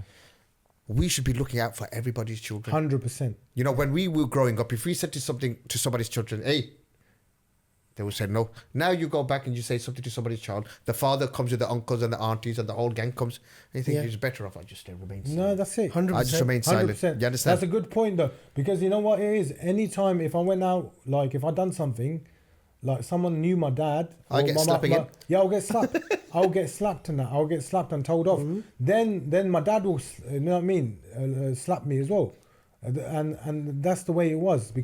But nowadays, because we're so like thingy with our kids and that like we don't let anyone tell them off. Yeah. And brother, if you told someone off and that, like I'm just saying they're doing balloons or smoking or anything like that, they'll come to you, oh, don't do that to my son. Or the younger boy will get in your face and why are you talking to me? They will have no respect. Yeah. You know what I mean? You talk about balloons now. You probably say, no, you know, all these topics you talk about, I've exposed somebody or somewhere down the line. Yeah. And I said to some sister got in touch with me on Eid Day, on Chandrat, on Ladypur Road. She's there ballooning. Sir Taj, bring your mic a little bit closer. She's ballooning away, and I put it up on social media. So she's now got in touch through somebody else, brother. You know, why did you put me on? And I said, sister. She goes, why you call me sister? She goes, if I was your sister, why did you expose me? I says, because you're my sister. She goes, the guy that I was supposed to marry, he doesn't want to marry me now because of you. Whose fault is that then? And I says, not my fault. I says, okay. I'm trying to help millions of other sisters. So anyway, she was very upset with me, and I said to her, in everything there's khair. I says there's khair in everything. I says tomorrow you may have found out that marriage was not probably worthy for you. Yeah. I said to her, one day you may pick up that phone and say thank you very much. She goes, oh, the girls that I was with, they don't want to be with me no more. I said, I've done you a favor. And she was like, they didn't have your back. No, she left me and you know my fiance and blah blah. The thing is, the big problem I have and that I see, brothers doing drugs, they look proud about it. They think that when they sell drugs or they're done jail time, they talk about this. That's something big. You know what I mean? That's a prize. They're like very proud about it. You know what I mean? Like, I've been into jail. Yeah. I do, or they're smoking weed or doing drugs. Oh, bro, I'm doing. You know what I mean? Or if they're drinking alcohol, they seem proud. That they're doing balloons, they seem proud about it. There's nothing to be proud about. There's nothing to be. You should be embarrassed. You know what I mean? The thing is, brothers, I see brothers driving around doing balloons and stuff, and I'm thinking, brother, if you're driving like that, doing balloons, what about if you go into a car and there's a child in there and you kill the child because of you doing something like this? You know what I mean? The thing is such a thing that we follow. That thing we made haram look good. Haram. Yeah. Like we made it like Glorified a fashionable it. Yeah, thing. you glorified Like, it. I get brothers and that come on the door and that, like, you know, because of my social media, I work on the doors and that, yeah. And they go to me, brother, don't judge me because I drink and that. I said, brother, I'm not here to judge. I'm worried about myself. You know what I mean? I'm worried about myself if I'm going to go to hell or, you know what I mean? Or I'm going to get, you know what I mean? But the thing is, brother, what I say to you, this is your path. But my advice to you, I've done all of this stuff and I have. And it says no happiness in there. All you're doing, because your friends are what your friends are doing, you're doing exactly what your friends are doing. You're not doing it for yourself. If you're doing it for yourself, you won't be doing this. Yeah. You know what I mean? You're just a sheep because your friends are coming out to drink. Then you're thinking, you know what? I'm going to go out to drink. You know what I mean? Because they're doing it. So the thing is, I say to you, I've followed this path and what I was searching for is happiness. And what I've found happiness is believing in Allah. That's what I've found happiness in. You don't find peace. And you know what, bro? If you see a lot of big people, rich people, and the thing is, the reason they're reverting to Islam and that is because they've done everything in their life and they haven't found peace. Happiness, yeah. And they found peace in Islam. You look at that wrong direction. Was it wrong direction or one direction? Yeah. He said that on purpose. I know him too well. You know, all the money in the world. What do? Jump up. Peace. You know, and this is another thing people feel. People feel that we have to make loads of money, and our happiness is there. Look, and I know somebody, multi-millionaire in our community, multi-millionaire, and he said to me, the happiest time of my life was the first 15 years when I had nothing. It's true. It's true. We don't know that the guy living in a £2.3 million house is sleeping on the sofa. Yeah. So don't be deluded by the cars and what you think, because I tell you something, I may not have as much money as a lot of people out there. I sleep well. Peace. And I'm very peace very is happy. priceless, bro. Yeah. And I tell you that happiness, by Allah, I am so happy because I'm happy because Bro, I know when I go out, I get the love from the people. Yeah. You understand? People say to me, oh, you go to this masjid, come to this masjid. I say, I don't go for the imam. I go for the congregation. I go to my masjid and alhamdulillah, beautiful. Meet this brother, meet that brother. And that's what it's about. Money doesn't buy you that respect. Nah, bro. The thing is, like, for me personally, like, with me and that, for me, when I was, like, because I lost my dad at a young age and that. And one thing I wanted to be I wanted to be a great father and that, yeah? But when I come home and my kids come to me and hug me, bro, there's no price on that, man. You can be a billionaire. If you don't have that, bro, you will never find that. And the thing is, you sit down with him, spend time with him, eat with him, spend that quality time with your family, talk to your wife and everything else and that, bro. When your home is peaceful, everything is so bro, life is different. Life is different, bro. You know what I mean? Life is different. You can be a billionaire, but if you don't have that peace at home, bro, there's no point. You know, that's where we're going wrong. I think we feel that you need to understand that your child needs a father, not an ATM machine. Yeah. Yeah. That's what it is. It needs a father. Yeah. That dad. See, this is where a lot of people go wrong, and I always say that is our people are trying to provide a life for their children that they don't need. They don't need a 5-bedroom house and 3 cars in the front. What's that basketball player? What's the basketball player, man? He said something. He's the big tall one. Shaq. I was saying you can't be short to be a basketball player. No. But the thing is, he said to me, he said to me, he's got a lot of money. He said, I'm not going to give it to my kids. No, Jackie Chan, he also said that, didn't he? Yeah. Yeah. And the thing is, I'm never going to get, they have to earn their own money. Yeah. Because the thing is, they need to work. And this is the thing in that. Our parents and that, like, some of the parents, they work hard, they want to get a better life, but they lose their kids. What's the point having all that money bringing up and you've lost your kids? But it's like you said, Jackie Chan says, if I've raised my children well, they'll earn more than I did. Yeah. And if I didn't raise them well, they'll squander everything that I made. Yeah. You know what I mean? It makes sense. There's nothing worse than having terrible family, bro. There isn't. What are you going to do with 5-bedroom house or house in Pakistan? What are you going to do? But it's like the father now. Oh, I got 5 kids. I've got a ribba on this one, I got ribba on this one, I got ribba on this one, I got ribba on this one. So I'm going to hell for my children. Yeah? I'm going to go to hell because of my children, because I'm waging war with Allah for my children who may not even pray for you. Exactly. When you leave the dunya, you've done everything. So the message is, Allah says, I decree I have given you, your children are in my hands. So what do we think we are? We are God? Yeah. You know what I mean? But this is the thing. No, I'm apne bachyan se kar rahe. I tell you something. Sign everything off to your children today. He'll throw you into a bloody home tomorrow. But the thing is, bro, when you pass away, like, when my dad passed away and that, the only thing stays with you is the good memories. And you remember your parents by the good memories and you pray for them because of that good memories. But if your father been working all that time, has made no memories with you, what are you going to remember him by? Oh, my dad was at work all the time. The 13 hours, 14 hours driving a taxi. But you see, again, that era, our father's era was a different era. Look, that was a totally different era. That was a different era. But now they've set us so we don't have to. But again, it's just that whole money hungry thing. But the thing is, that's what I mean. Like, because then they used to support people in Pakistan. We are in a comfortable stage. We're very comfortable now. We are in a comfortable stage. We don't need to work as much as yeah. And the thing is, like, show your kids that, like, I'll support you to a certain age. After that, you need to support yourself. I'm here to help you out, give you a hand. If you need money, I'll lend you money, but you need to pay me back because that's my money. You need to earn your own money. If we start giving that thing to the kids, for free, they're never going to respect life. No. They're never going to. They think, whatever I do, I'm going to get. We need to raise children. We need to raise children so they can look after. You're not there all forever. Right, we need to raise children so they can raise their children properly. It's what we leave. What we sow today is what we reap tomorrow. If you sow nothing today, you reap nothing tomorrow. Feeding them. There's was this thing. There's like something that if someone goes through a hard time, when they bring the kids up. Tough times bring tough children. Soft times bring soft children. Yeah. That's what we are. Yeah, that's the thing, bro. It is true. That is 100% true. Yeah. I've got a daughter, and I myself.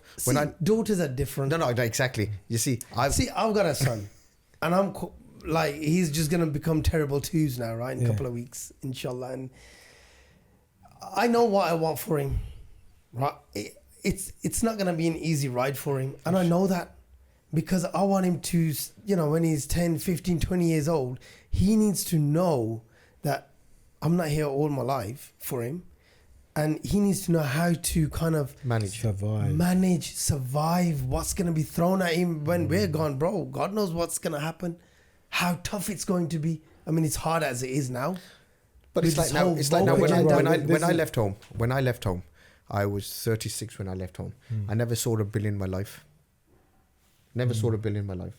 So when I did leave home, it was a shock. Bounty na bill, bijli da bill, flane na bill, add that bill. And you're thinking, maro. But if I was to have a child, if I would take the Gora system, say, son, you want to live at home? £25 keep. That's what they do. £30 keep. But you would put that keep aside for them. So tomorrow they get married. You don't need their money. But it's that mindset that we've got to let them know that you don't have a bed and breakfast. That you come... You say I want, and you just get it all. The thing is, with me, my childhood was totally different. So, like when I was 9, my dad passed away. With burglars come to our house, and shot him and he passed away and that. Yeah. So the thing is, we're growing up in a different way. So my mum brought us up by herself, and you know. So she was your father and your mother. And the thing is, you know, like where we live, KPK and that, like, you know. Oh, back home you got shot. Yeah, back home we got shot and that. Yeah. So the thing is, the life over there for women is totally different. You know, my uncles and everyone was giving her a hard time because she was a single woman, but she brought us up so hard and that. And the thing is, like, for life was totally different for us because when I came here, because I was born here, but my dad wanted us to be the best of both. So he wanted us to know how to live in Pakistan, learn our language, and alhamdulillah, that's good. I went through all of that because I would never ever known the culture side. That I can talk about certain things that people will go that, wow, like this guy can speak Pashto properly, he can speak Urdu properly, he can speak English properly, and you know what I mean? So it made me, I can live here and over there, and my dad wanted us to be like that. But my dad his dream was that I want my sons to be like that. So when he passed away, my mum had a hard time, so in KPK bringing us up. So when we came here, we had to work at early age to support my mum. You know what I mean? To support my mum, we had to work and us brothers were working, McDonald's were paying for the bills and everything else and that. So our life was totally different. And the thing is, we realised that with that, we realised that you have to go through these things and that. And with my boy, I want him to know that like, you know, you have to go through these things. Your dad's going to help you out to a certain age, but you need to, like, you know, you gotta let them loose. Yeah, you have to keep an eye on them. Yeah, you have to. Otherwise, they're gonna become a daddy's boy all for the rest of his life. Like, you're a man. You're gonna become a man one day. You know, bro. You don't know. Can't be, anything could happen though. Anything could happen. Anything could happen. Anything could happen. You know. What about if a war comes and that, or anything and that? How, bro? What are they gonna do? Hide behind your back? No, they need to know how to protect themselves. They need to know how to do everything and that. They need to know how to survive. Not like when something comes and that, they will break down and don't know which way to go, and you know what I mean? Nail polish on their hands. Yeah, but this is what this system is doing. This is what this system is doing. That obviously, it's like Mohammed Habla said. He says the problem is we have males, we don't have men. Yeah, he says that's the difference. He goes, you are males. He's a male. He goes, no, you're a man. You know that brother, the Aussie Undertaker. The Aussie Undertaker went viral. He had that video of how to wash a body, dead body. Okay, yes, good brother, yeah. I spoke to him. I spoke to him the other day. You know, I'm trying to arrange a podcast with him. He's a beautiful brother, bro. And I'm thinking either flying out there to do a podcast with him, and if I do, I want to get Mohammed Hablos and him like a panel and have a discussion. You should do that. Would be absolute. Bro, he's you know what? Phenomenal episode. Bro, he's such a beautiful brother, man. He's a nice guy. Brother, man. He's a nice. So I've been good physique though as well. Yeah. Bro, the guy is huge. But there's another one in Australia, Mufti, and he's an ex-boxer, tanked up like you boys, not like me. And thanks for clarifying that. And I think he's on the watch list. But this geezer, I'll try and find him. But amazing Australian brother. And I did mention to Hablos when I met him. Have you met him? Yeah. I should have told me. I've always wanted to meet the guy, man. Okay, so next time he's over, I'll let you know. But the thing is, bro, like, because One Nation, he's always with One Nation, One Ummah. Right, okay. It's part of One Ummah. One Ummah, yeah. So One Ummah is under Mohammed Hablos. I met him a few times with One Ummah. I want to do a podcast with him. You know, so if he comes next, 100%. Should do. It'd be a funny one. I'm going to clear everything because he gets a bit violent. Right, he starts smacking things and take everything on. He can smack his legs, no problem. No, because he was saying, the man says to me, he says, Sheikh, this is my wife. Yeah. And she puts his hand. He goes, I've turned around and says to him, you want me to shake your wife's hand? He goes, I don't know whether to headbutt him or headbutt him. He's got a point there, though. And he says, how can you put your wife's picture on your DP profile? Because everyone's got to be looking at her.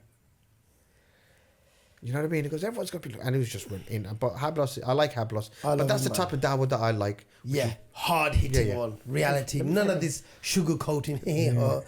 No. It doesn't work, bro. Straight to the point. It's all right for the girls, right? Straight It's all to right the for the point. girls. They like it. But as a man, you need to be treated like a man. Yeah. Simple as that. And you know, that's the problem now. It's like he says, you know, we have males, but we don't have men. We need Yeah. men. Men, 100%. But on that note, Sorry? I said on that note, On that note, we're not wrapping up, are we? what else are you gonna? What else? We were talking that you obviously spoke about the wedding scene.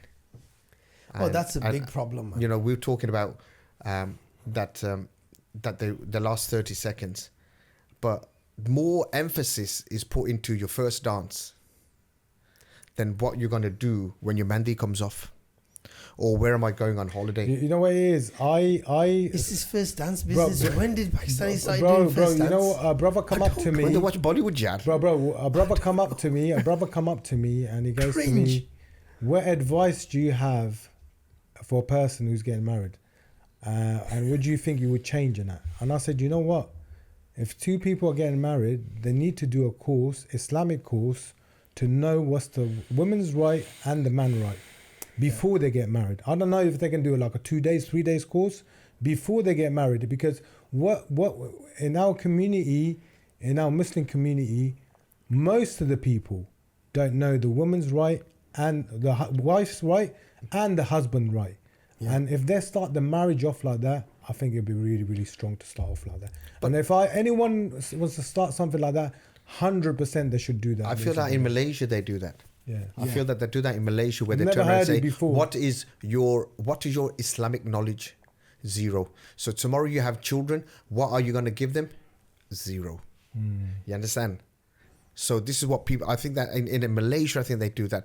But again, you've Malaysia, Indonesia is quite strict like that, somebody's, I remember somebody's telling me that you turn around and say, I was dating for 5 years and everything was good, and after 5 months it ended up sour. But what we have to realize is, when we are dating, shaitan makes everything haram Enjoyable. nice. Enjoyable, yeah. You understand? So now everything that you were doing for 5 years was haram. So shaitan just sat back and says, yeah, man. The thing Like- is with me, like, And then all of a sudden, now everything that was haram is now halal for them. Yeah. So, but what does shaitan also say? My biggest target isn't, I'm going to send Faisal to become a drug dealer or him to be a pimp. It's to separate man and wife. yeah, you can say- Absolutely. But the thing is with The me, biggest reward that is. the thing The is, biggest reward. like with me, when like my wife used to work in a shopping center, so I started doing security in the shopping center. But what I did, the main thing I did is I done everything Islamically. Alhamdulillah. So I was talking to her like very respectfully, and like, you know, You as talking a like Muslim- that? No, like looking down and respectfully. Then after that, she For 4 Like lines. 4 lines, would you like this? Hello, brother. the thing is, what she said to me first, and they said, I've never had a person speak to me the way you do. Respect. Then respectfully. Then she said, Was he speaking to me, or was he trying to undress me? and the thing is, after that, she said she wanted to know about Islam. Alhamdulillah. So I gave her some books to learn about Islam, and I said to her, look, I really like you. I wanna. But she said she wants to come to Islam, and I said, look, I wanna marry you. So what I'm gonna do is go to your dad, ask for your hand, and I did, and then inshallah we had our nikah. But the reason I did it that way, to put an example for my kids. If I follow that way, my kids are gonna follow that way as well.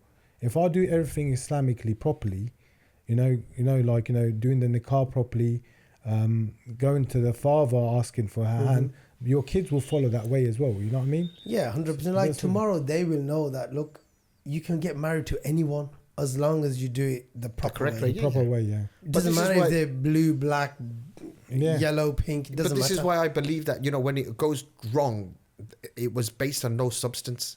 Because the advice I say to anybody, because I've been there myself, is that things change very quick.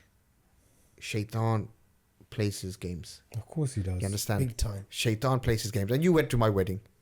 Oh, yeah. Yeah. I did his invitation cards. And now my invitation cards, that was something different. you know.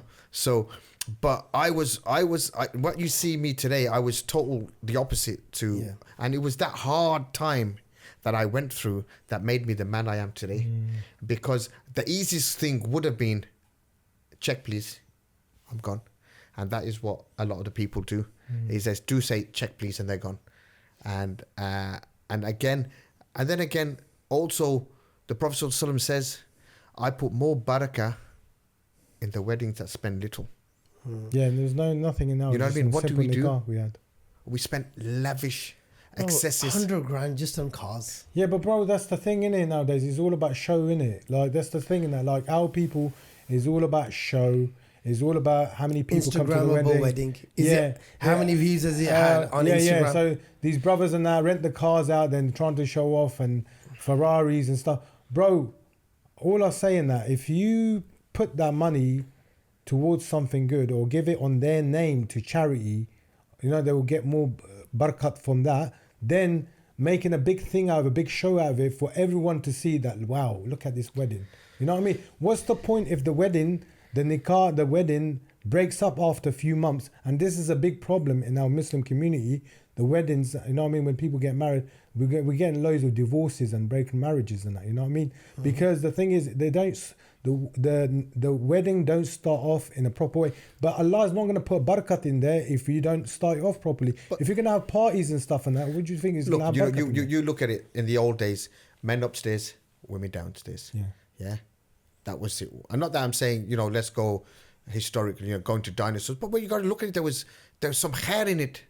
You know, now even the imam, if I was an imam and I walked into a place and I saw the biggest DJ rig, I would turn around and say, are you taking the piss out of me? Yeah. That you expect me to come and bless this marriage? Yeah? You want me to come and bless this marriage when everything around me, I got half-dressed sisters. You know what I mean? We got free mixing going on. That's what it is. We got free mixing going on. We got a DJ going on. And then as soon as he starts reciting, you get the soft top convertible scarves that come up. And then as soon as this finishes, the women are saying, I hope you ain't spoiled my hairstyle, and it comes down. You know what I mean? And then the DJ kicks in, Mubarak, and everyone's dancing. And you're thinking, subhanallah. But the thing is, this is what I mean. You know, if we do not start it on the right foot. Halal. If you don't start halal, how is it going to turn? And then the other thing now, the Prophet ﷺ told us that the majority of the people that are going to be in the Qabristan is through what? Ain and Hasad. Evil eye. You're sticking it up on everywhere. How many people are going to be happy for you? Exactly. 2, 3 So people. what we're doing, we're putting ourselves out to be a sitting duck. But the thing is, bro, in our community, the biggest thing is about looking good and like making a show. This is the thing. This like, if anything we talk about, Riyadh season every day. Everything, bro, is about show. It's about show, isn't it? Yeah, exactly. Like, bro, you see brothers and that, they'll buy a nice car just for show, not like because it's comfortable. They need it. It's not like it's comfortable. Who needs a Ferrari? Yeah. Okay, buy a car. Now we talk about cars now. Yeah. To park it outside your terrace house. Yeah. You got nowhere to park it. So you drop the curb and break the window, break the front wall, so you can park half of it there and half of it on the pavement. You know, I'm in the motor trade. I went to Agora's house recently, dropped a car, £3,500 car. The house was worth £3 million. Different mindset. Priorities, isn't it? It's about priority. Yeah. You know, we just want to make sure that we've got, you know, we can go from A to B. Yeah, that's it. You know, that's what I've got, a Polo. And I'm quite happy with it. The last guy said he's going to make it into a Mercedes for you. So and I got a taxi. It's my brother's. But all I'm saying, no, I do have a thing in that. But the last guy who was here, he said he'll turn into a Mercedes, so I'm holding him to it. He said he'll take, you know, where you got the round Polo sign, he's just going to put a Mercedes badge in it. I'm cool with that, bro. At least people are going to look at it. But you know, you'll have to. It's a show. But you'll have to inform your insurance company. Do I? You modified it. Oh shit, yeah. Actually, no, I'll tell him to keep it as Polo, man. Polo's good cars, man. Both solid cars, bro. Yeah, bro. It doesn't matter what car is. When you come out of the car, people are going to say, look at this Jawan Larka, innit? You know what I mean? I hope I don't say that. Hey, Shundar bhai. It's not. You know what it is? Sounds a bit like I remember. No, I sounds a bit remember. like a Diddy party. I'll tell you a story in that. Yeah. So back in the day when I was driving, I had a little KA in it. Yeah. Yeah. And I You was fitted a KA? You had a KA. when did I you was, fit in I it? was smaller. Well, I wasn't that smaller. I was driving a KA in that. Yeah. He left his legs in the boot. I was driving a KA and I had this guy behind me beeping and that. And I just finished training and he was beeping and he thought it was some woman driving. So when he got out, I thought like, man, this guy's beeping is really winding me up. I stopped the car in the middle of the road and I come out of the car. I said, "You right there, mate?" And it was an old guy. Yeah, I'm fine. But the thing is, it's just like, it's weird, like how people treat you. What car? You know, when I'm in a taxi, people are so rude to me. People are so rude to me when I'm driving. They don't give me way. But if I have a nice car, they're like, oh, yeah, give me way. Give you way, innit? It's again, it all comes down to that mindset that we value people. I've been in the restaurant trade when I was a kid, and we used to waiter, and you see the guy with a Porsche key ring in there. He never give you a tip. You gave him the best service, hoping that he was going to give you a tip. The tip was keep your money in your pocket. Yeah. And the average layman for you know, we tip people just to make us look important. They don't need to prove anything to nobody, you know. But it is a different mindset, and it's just a different thing. Anything else? Shall we? No, bro. I think this was one of the best podcasts I've done, bro. To be honest, It's been a very. There was something else I was thinking of. Free riding. Oh yeah, we need to say freestyle. about the thing is we need to say about the Muslim community in England, how giving they are. Yeah, no, we did say that. We did say that the Pakistani community is probably one of the best community when it comes to And giving. I think, and brother, I know, like you said about the Palestine thing, that, you know, with our community, there's a problem. But I personally think I've seen a lot of difference in the community coming together. Like, I've seen a. I hope I've change. seen a change, brother. I don't But know if it's you the have. youngsters. You see, you know what it is. The thing is, But the thing is, brother, you can have a like. I know there's a thing. You go to Ladypool Road now today, Yeah. and watch how people drive there, and you're like, and these are the same people that have Palestine flags on the back of the cars. Now you talk what about. What are you doing, man? Nasser, what are you doing? you're saying that these people don't have the sabr. But on Chandrat, you can stand in the same spot for 3 hours. You know, you can sit there for 3 hours, but you can't sit normally. And you know, but I'm trying to educate those people that what are they doing on Chandrat? They're undressing your sisters, whether you like it or not. They're only coming for the gal, and now the gal is coming for the guys, and that's what it is. There's no Chandrat. It's Shaitanrat. Yeah. It's a not, you know, and again, for many, many years, I've been advocating this actively, and nobody gives no support to it.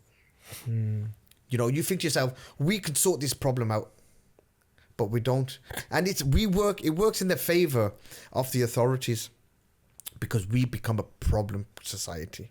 Yeah.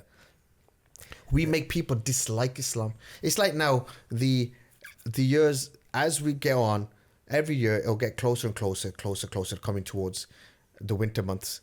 So Maghrib is going to be at 4 o'clock.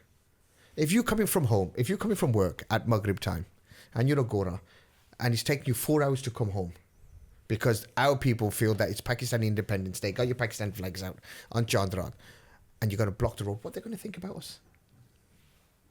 They're going to hate us. The thing is, I think that you shouldn't do things to make it harder for other people.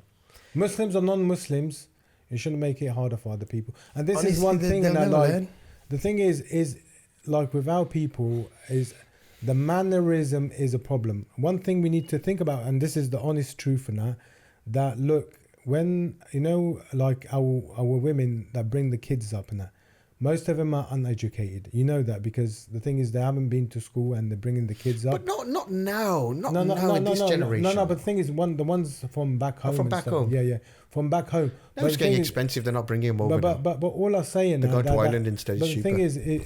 the thing is that the education, the manners starts at home.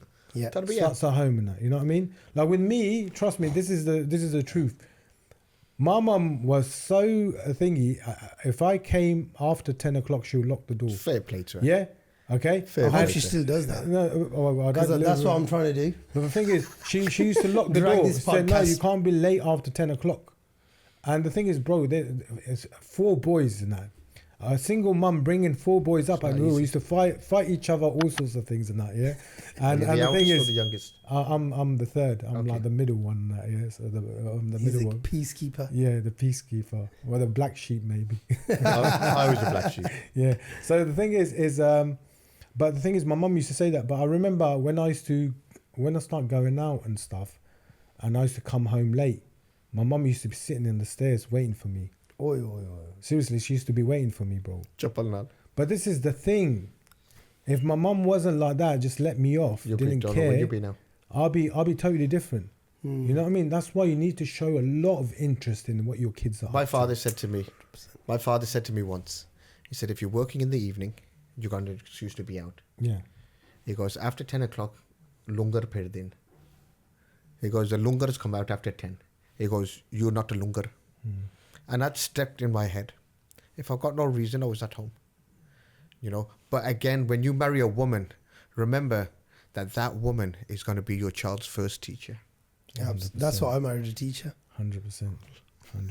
So that is the And now, alhamdulillah, you know, he's not even 2 yet. He knows his numbers up to 20. okay. He knows his alphabet. He knows his phonics.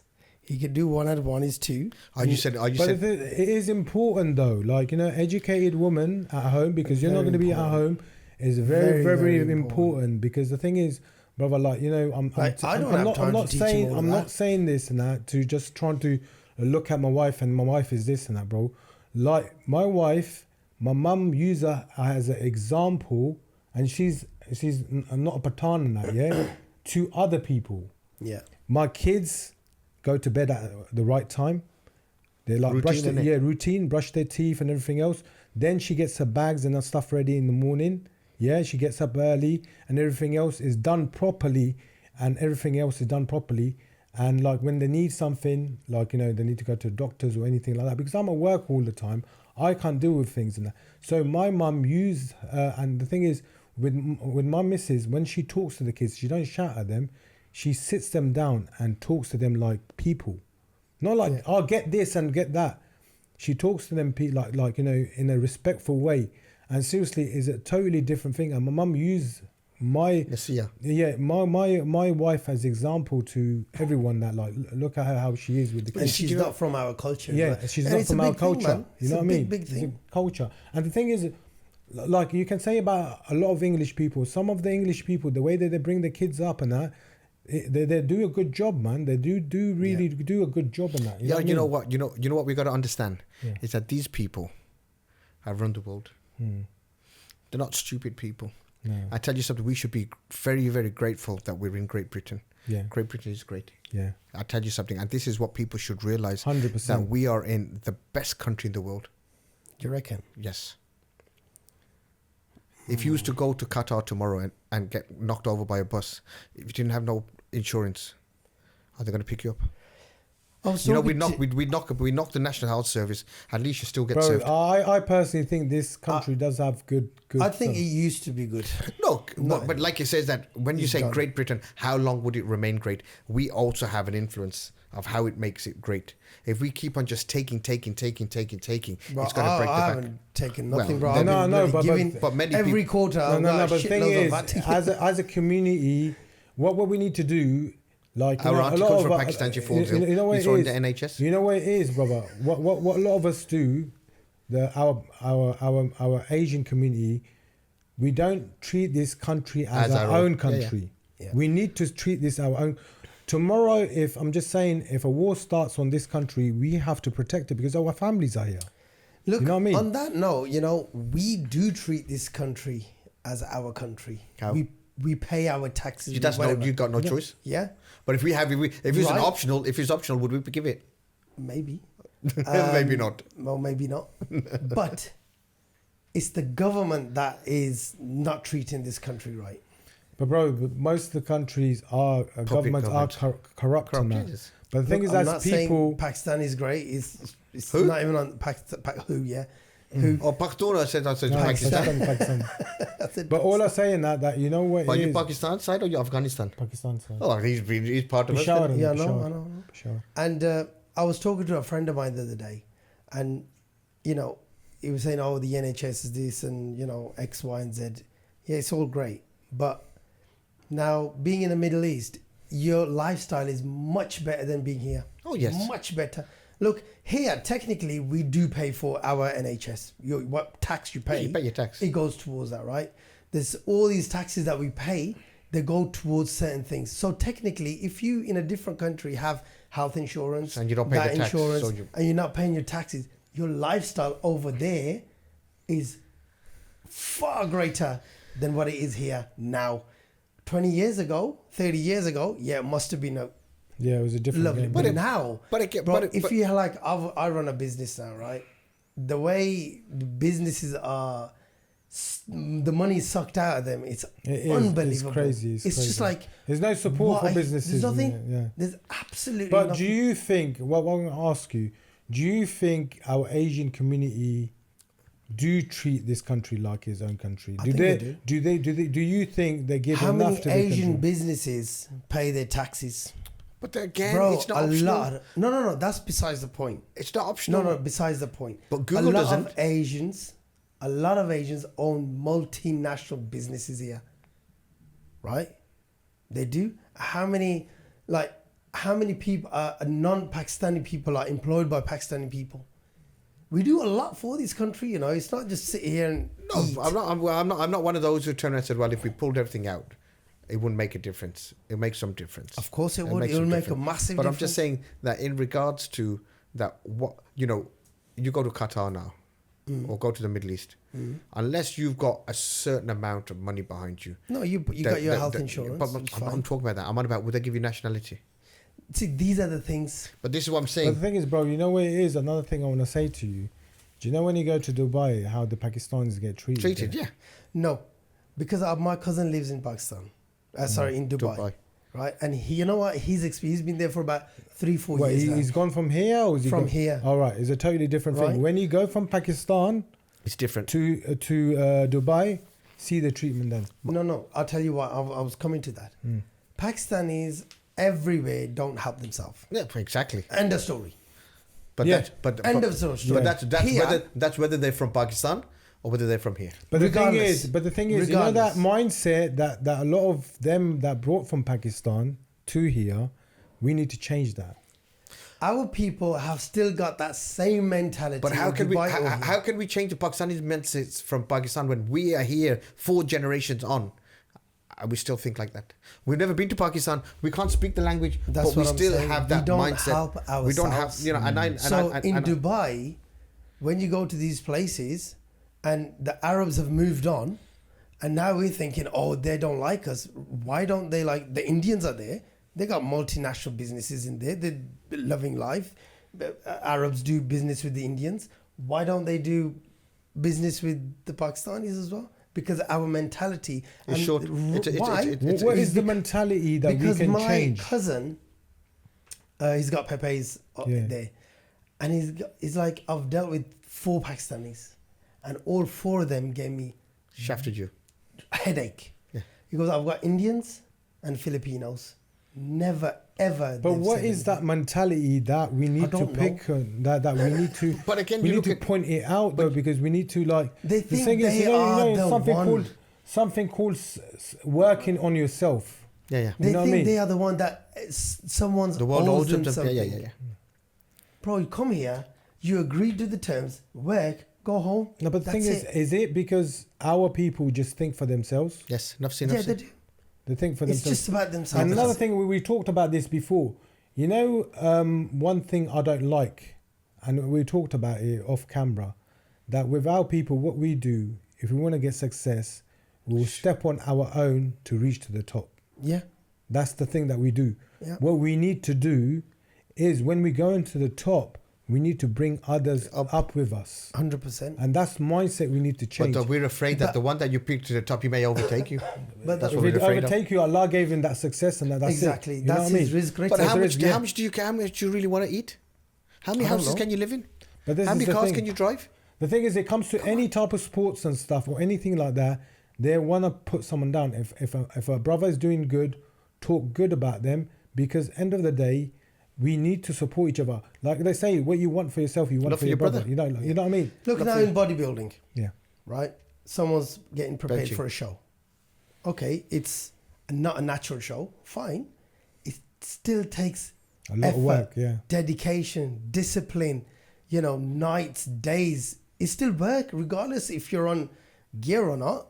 But for someone else, he's on juice, bro. Do you know the most That's it. and You this still is gotta- the you still truth. gotta This is put the effort. truth for that. Bro. The most hate I get on social media is my own people, Pakistanis. Exactly. So how can we The change thing is, that? I don't get no hate from English people. I don't get no hate from no one else. It's our own people, because you know why? Because they can't do nothing themselves, and they rather hate on you than do get off their easy to arse. And bring it that's down. the mentality they take everywhere with them. But it's and like then now then they complain, the Arabs don't like us, the Saudis don't like us. Bro, Victim. yeah. In Victimize Mecca, themselves. you go there and the beggars are Pakistanis. Like, what are you doing? Why are you doing that? And they lie to you. I've lost my passport. I've lost my passport. I have my luggage. Yeah, but It's happened to me. But bro, like when I go to Pakistan and that is like they Don't lie know, so much, they'll mess you over. Embarrassing. People, your own family will do you over. You know what I mean? There you go, It's yeah. just the mindset they got. But I don't know. it's that concept I say to people. I says, with 3 of us here now, there's 4 of us in this room. If you was not Pakistani, would you like us? Thank God I'm Pakistani. But I tell you one thing, I love our Asian community in England more than Anywhere else? anywhere else, Alhamdulillah. without a doubt. Look, because we belong to this community, we want to change it for the better. Inshallah. Yeah, we want to change. We want to, by this conversation now, Yeah. even if someone picks up the 1 point or 2 points and makes that difference, wicked. It's that change. We don't expect an overnight change. That's impossible. If we're trying to do that, then, forget about it. It's going to take time. It's course going it to take does. decades. But the But we thing have is, to there's a plant the seed platform. today. There's a It's like now- platform, and we have to plant the seed now. It's like and my, let it- my people say to me, why do you do what you do? Nobody listens. Why are you doing what you do? Din Raat, here, there. I says, I want my daughter to see who her father is. Exactly. I want her to know that I'm going to leave this dunya and I'm going to, inshallah, leave a legacy. Exactly. I want you to carry on what I've started. That's mindset. You understand? That is my mindset. That's I'm my doing it mindset, for my that's my mindset. akhirah. I'm doing it so the day I die, my daughter sees that thousands of people came out, inshallah, for my janazah. I'm working for my janazah. You know what I mean? And nobody's going to come out. I know we live in a funny world that if somebody's shot, everybody's really wants to come out to the janazah, and you can be an amazing alim and nobody comes out. Exactly. But it's just, I'm working for my child, and I'm saying to the people that you sit with your children and look them in the eye and say, Putter, I love you. If you really loved your putter, you would put your putter in a community where your putter is going to be safe. Tell me, is your community safe for your putter? Yeah. There's things which we can't do. We can't fight all the drug dealers. Nothing stops you from giving their registration numbers to the police. Nothing stops you from doing that. Because then when there's an operation, all these registration numbers are given to the police, and it's AMP, bam, bam, bam, bam, bam. Enjoining the good, forbidding the evil. Stop with your hands. Stop with your mouth. I'm not asking you to become heroes. Yeah. But the littlest things which we can do is at least make our communities clean. Forget anything else. The biggest thing that people say about our community, they're dirty. And Islam teaches us what? Cleanliness is half of our religion. Yeah. Cleanliness is half of our religion, and these non-Muslims are more cleaner than us. Yeah. It's true. And it's just sad. But do you think, bro, like another thing I want to say, is it because our people the way they are, because we're Muslims and the shaitan is after us more than the non-Muslims? But then Allah tells us, because of clearly, what did shaitan say to Allah? I'm going to lead your people astray. Yeah. But if we know what's right from wrong, strong mindset, then we innit? know that shaitan's... It's like now we're talking about the marriage, that how many people know that shaitan says, my ultimate aim is to split man and wife. When that happens, you turn and say, you little shit. It's you trying to come between me and my marriage. I'm not going to let it happen. But no, You let shaitan come and you this, and your mum's this, and your dad's this, and and Bob, thank you very much. Another Goodbye. thing is, bro, another thing I want to say, and if anyone's watching when they get married, when you have problems in your marriage, there's nothing wrong with going to a couple counseling or anything like that, thinking that, I don't want people knowing about talking to someone about it, like, talking to your family about it. If you can't talk to your family about it, try everything that you can do to save that marriage. Try everything, because what it is with our people, we're so like, our pride. Our pride is more important than anything else. Then why did Shaitan, why did Iblis refuse to bow down to Adam Islam? Pride. Because it's pride. Yeah. And the other big issue we have is a lot of the marriages aren't those arranged marriages no more.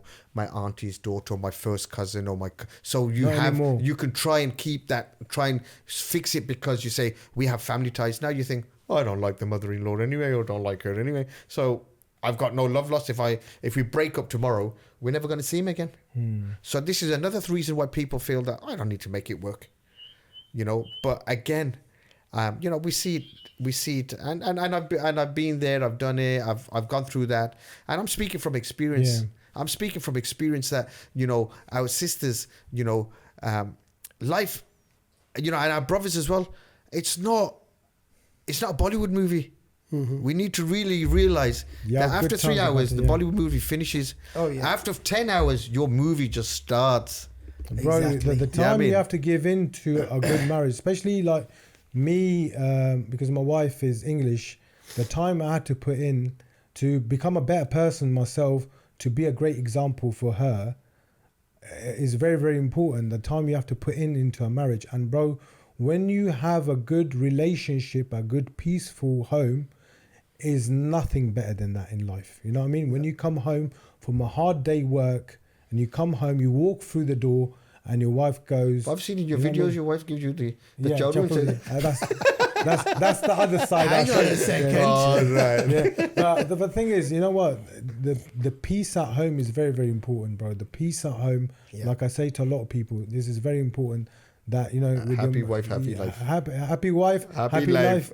But the thing is, it is very. She told him to say that. But what I say that you don't get that you have to put that time in there. Yeah. And nothing comes like ready made. You know what I mean? You have to put that time in there. Like with my wife and that. The best thing about her is when you have an argument. We can edit that. We'll edit that. No, but the thing is, we do it now. But what best thing she told me, that don't sleep over arguments. So when we had an argument, we sort it out before we go to sleep. You know what I mean? I fulfill the sunnah. I leave it for 3 days. Yeah.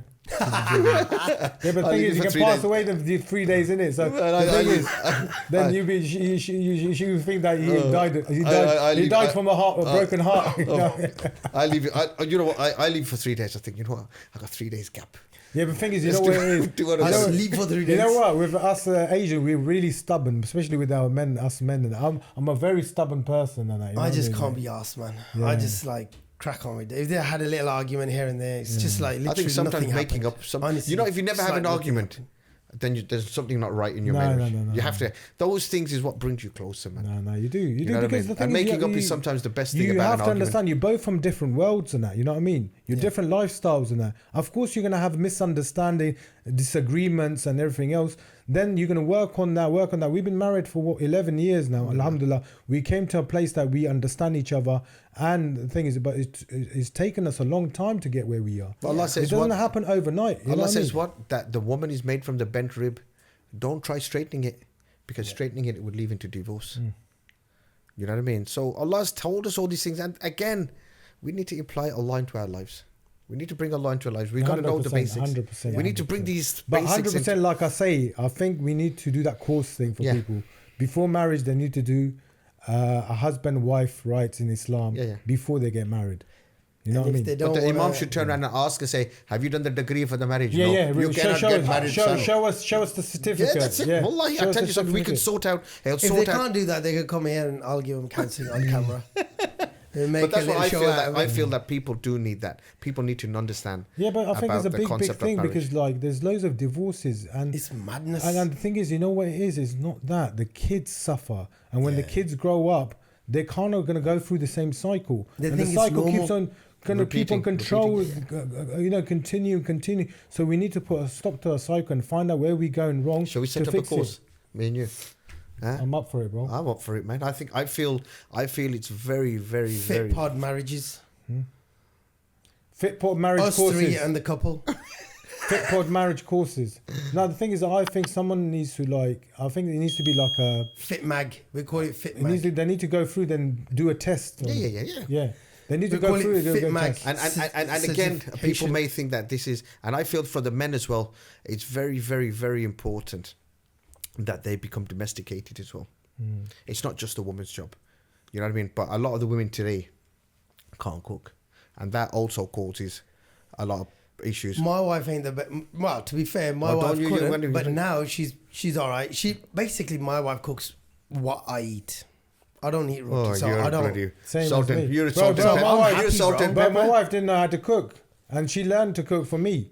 Yeah, exactly. The So- thing is, one thing I said, I said, I don't want a wife Was a slave. I don't want a wife who does things because she has to do it. She wants to do it. I want her to do things because she does it because of love. You know what I mean? I want her to cook things and look after me because she loves me and she cares for me. And another thing I said, I want to support and work for my family because I love my family. I want to support my wife and look after her because I love her. I don't want it to be like a duty. Chore. Yeah. Yeah, You know what I chore. mean? This is like a situation. I've talked about this in Where's your another rehearsal podcast. notes? Huh? Would you? Oh, they're there. But all I say, but I've spoken about this in another podcast. What's this, that? This is a His rehearsal notes this about is his wife. this is two different things in that. Like a lot of things that it happens in arranged marriages and that, that I've seen. That the wife job is look after your husband. The husband works, but there's no connection between them two. See, There's that no happened connection. 50 years ago. Yeah. There's 60 years But ago. you say, well, Bro, are you a housewife? No, I'm a It homemaker. happens in our Yeah, homemaker, yeah. but it happens in our culture now. Like it's still, That's the thing. this I mean, it happens now. worked. That arrangement. But my mum and my worked dad 60 years but ago. my mum and dad had arranged marriage, and you know what? They were so good together. For me, they were, but it works. It does work, but doesn't mean that like every marriage has to be that. There's a sunnah that a certain way that we should follow that. Our Prophet ﷺ showed us to do. Like it's not like a forced marriage or anything like that. You just need to speak to the girl, speak to the family, and everything else. Do it in a proper way. You know what I mean? Yeah. So have that communication first and that properly, but do it in a sunnah way. But you see, I've seen, and I know some people may not like what I've got to say now. We ask more questions. When our daughter now comes home and says, Dad, I want to marry this guy here. We ask more questions when we buy a second-hand car that's going to sit outside your house, that's had previous owners. Yeah. But Give when it a clap we for that, ask bro. that I'm giving my pride and joy, my daughter, the coolness of your my eyes. I'm giving that, and you turn up and what do you ask? What job do you do? How much do you earn? How much do you earn? How many figures? Oh, Tika, Mubarak. You don't ask, but do you pray? Yeah. And I can tell you, probably a high 70% don't even pray. But the thing is, you find out where if my daughter come up to me and say she wants to marry this guy, I will do my proper research 100%. Where's he hanging around? What does he do? Everything else, you know what I mean? I want to speak to him. I won't like bully him or anything. Like make him, but I want to know him because this is my daughter's future. Yeah, you know what I mean? And I'm not gonna like. Just give my daughter away that I brought up close to my heart and just give her away in that, bro. Like, it doesn't work out like that. And See, this is... look, 20, 25 years, you're going to raise your daughter. Yeah. She's going to be with you, Yeah. Inshallah. 25, 20. But for the rest of her 50 years, she's going to spend with that guy. Yeah. And you're just going to give her away like that you're just because, gonna give it just she's got a because- good job. Yeah, but just because you're a doctor, doesn't you mean a good? People say Character. Oh, doctor. Why is he a doctor? A lot of Dean people turn and around. character. I say dean and character. People turn Dean around and and say, "Oh, character. become a dentist. It's good money." I'm a doctor, not because I'm sympathetic to or empathetic to that person. I want to make the money. Become a dentist. It's good money. So you're only in that job because of money. Yeah. You don't want to save nobody. You know what I mean? So my thing is, yes, you may be a doctor. You may be, and I've seen loads of professionals again. Go tits up. Bro, Yeah, I'd rather look because the they've got thing is, no, they've got no. This no is the way I look at it. I'd rather have my daughter living in a small room with a husband who prays and who has a good character. Because the thing is, when you have a husband and wife, the support of your wife will push you to become a greater Better person. You know yeah. what I mean? To push you to become great. So the thing is, he might have this thing now, but in time he'll reach to his thingy. Like with me, when I got married to my wife, I had nothing. I had nothing at all. You know what I mean? Alhamdulillah, she supported me to get where I am now. I would have nothing, even with my social media or anything else and that. I didn't used to believe, I used to question myself. And she goes to me, why are you questioning yourself? You got good advice, you got good experience, put it out there. If you help people, if she wasn't doing that for me, she wasn't supporting me, would I do it? No. So the thing is a very important thing that we look out like, she's financially safe and that. But the thing is, we don't know about the guy, how he's going to treat her. We care more about her financial problems, than her getting looked after and being loved and that. You know what I mean? And her father, well, the person she's going to have kids with, what kind of father the person's going to be, what kind of husband's going to be. You know what I mean? Those are the things that we need to take in and it's very important. Yeah, very, very important. Especially with people with daughters, bro. Don't ever give your daughter out like that. But did we do see it? We just see just giving It's madness. out, and you think, subhanallah, you know, you say you're the coolest of my eyes and Brexit, and you give it just. and you know, we were in the motor trade. We get calls from Pakistan. Oh, you're Umara dost hai, uski deo na discount. People find out who's this. They've gone all the way around the globe just to get a discount. And when it comes to, you know, you do HPI checks, you know, what the car is, was it accident repaired, was it when it comes to your daughter, you don't do a check on the guy. Bro, that's such a good point, man. Have you done a check on that guy? Such a good point, and that we take care more of our cars than you know what I mean. People, Yeah. And the car sits outside in the rain, and your daughter's inside your home. So you know we need to fix up. When somebody comes for your 100%. daughter's hand, you need to scrutinize him. You need to check up on him. See, this is what I said at the start. You know, the bigger cause, the cause of Palestine, or anywhere, wherever people are suffering, not just necessarily just the Palestine. See, these are the problems we are going through in our homes. Daily. It's a daily issue. The daily issues. Yeah, you know, leave that. Let's go and save the world. But the thing is, you know what it is, brother? It's not going to happen. You know what it is? What the problem is with our people? You brush things under the carpet. Exactly. That's the thing. You need a real man to talk about things. Like in our Prophet Muhammad Sallallahu time, when they had a problem, they used to talk about it. They used to come together and trying to sort that problem out. Mashara, yeah. Yeah.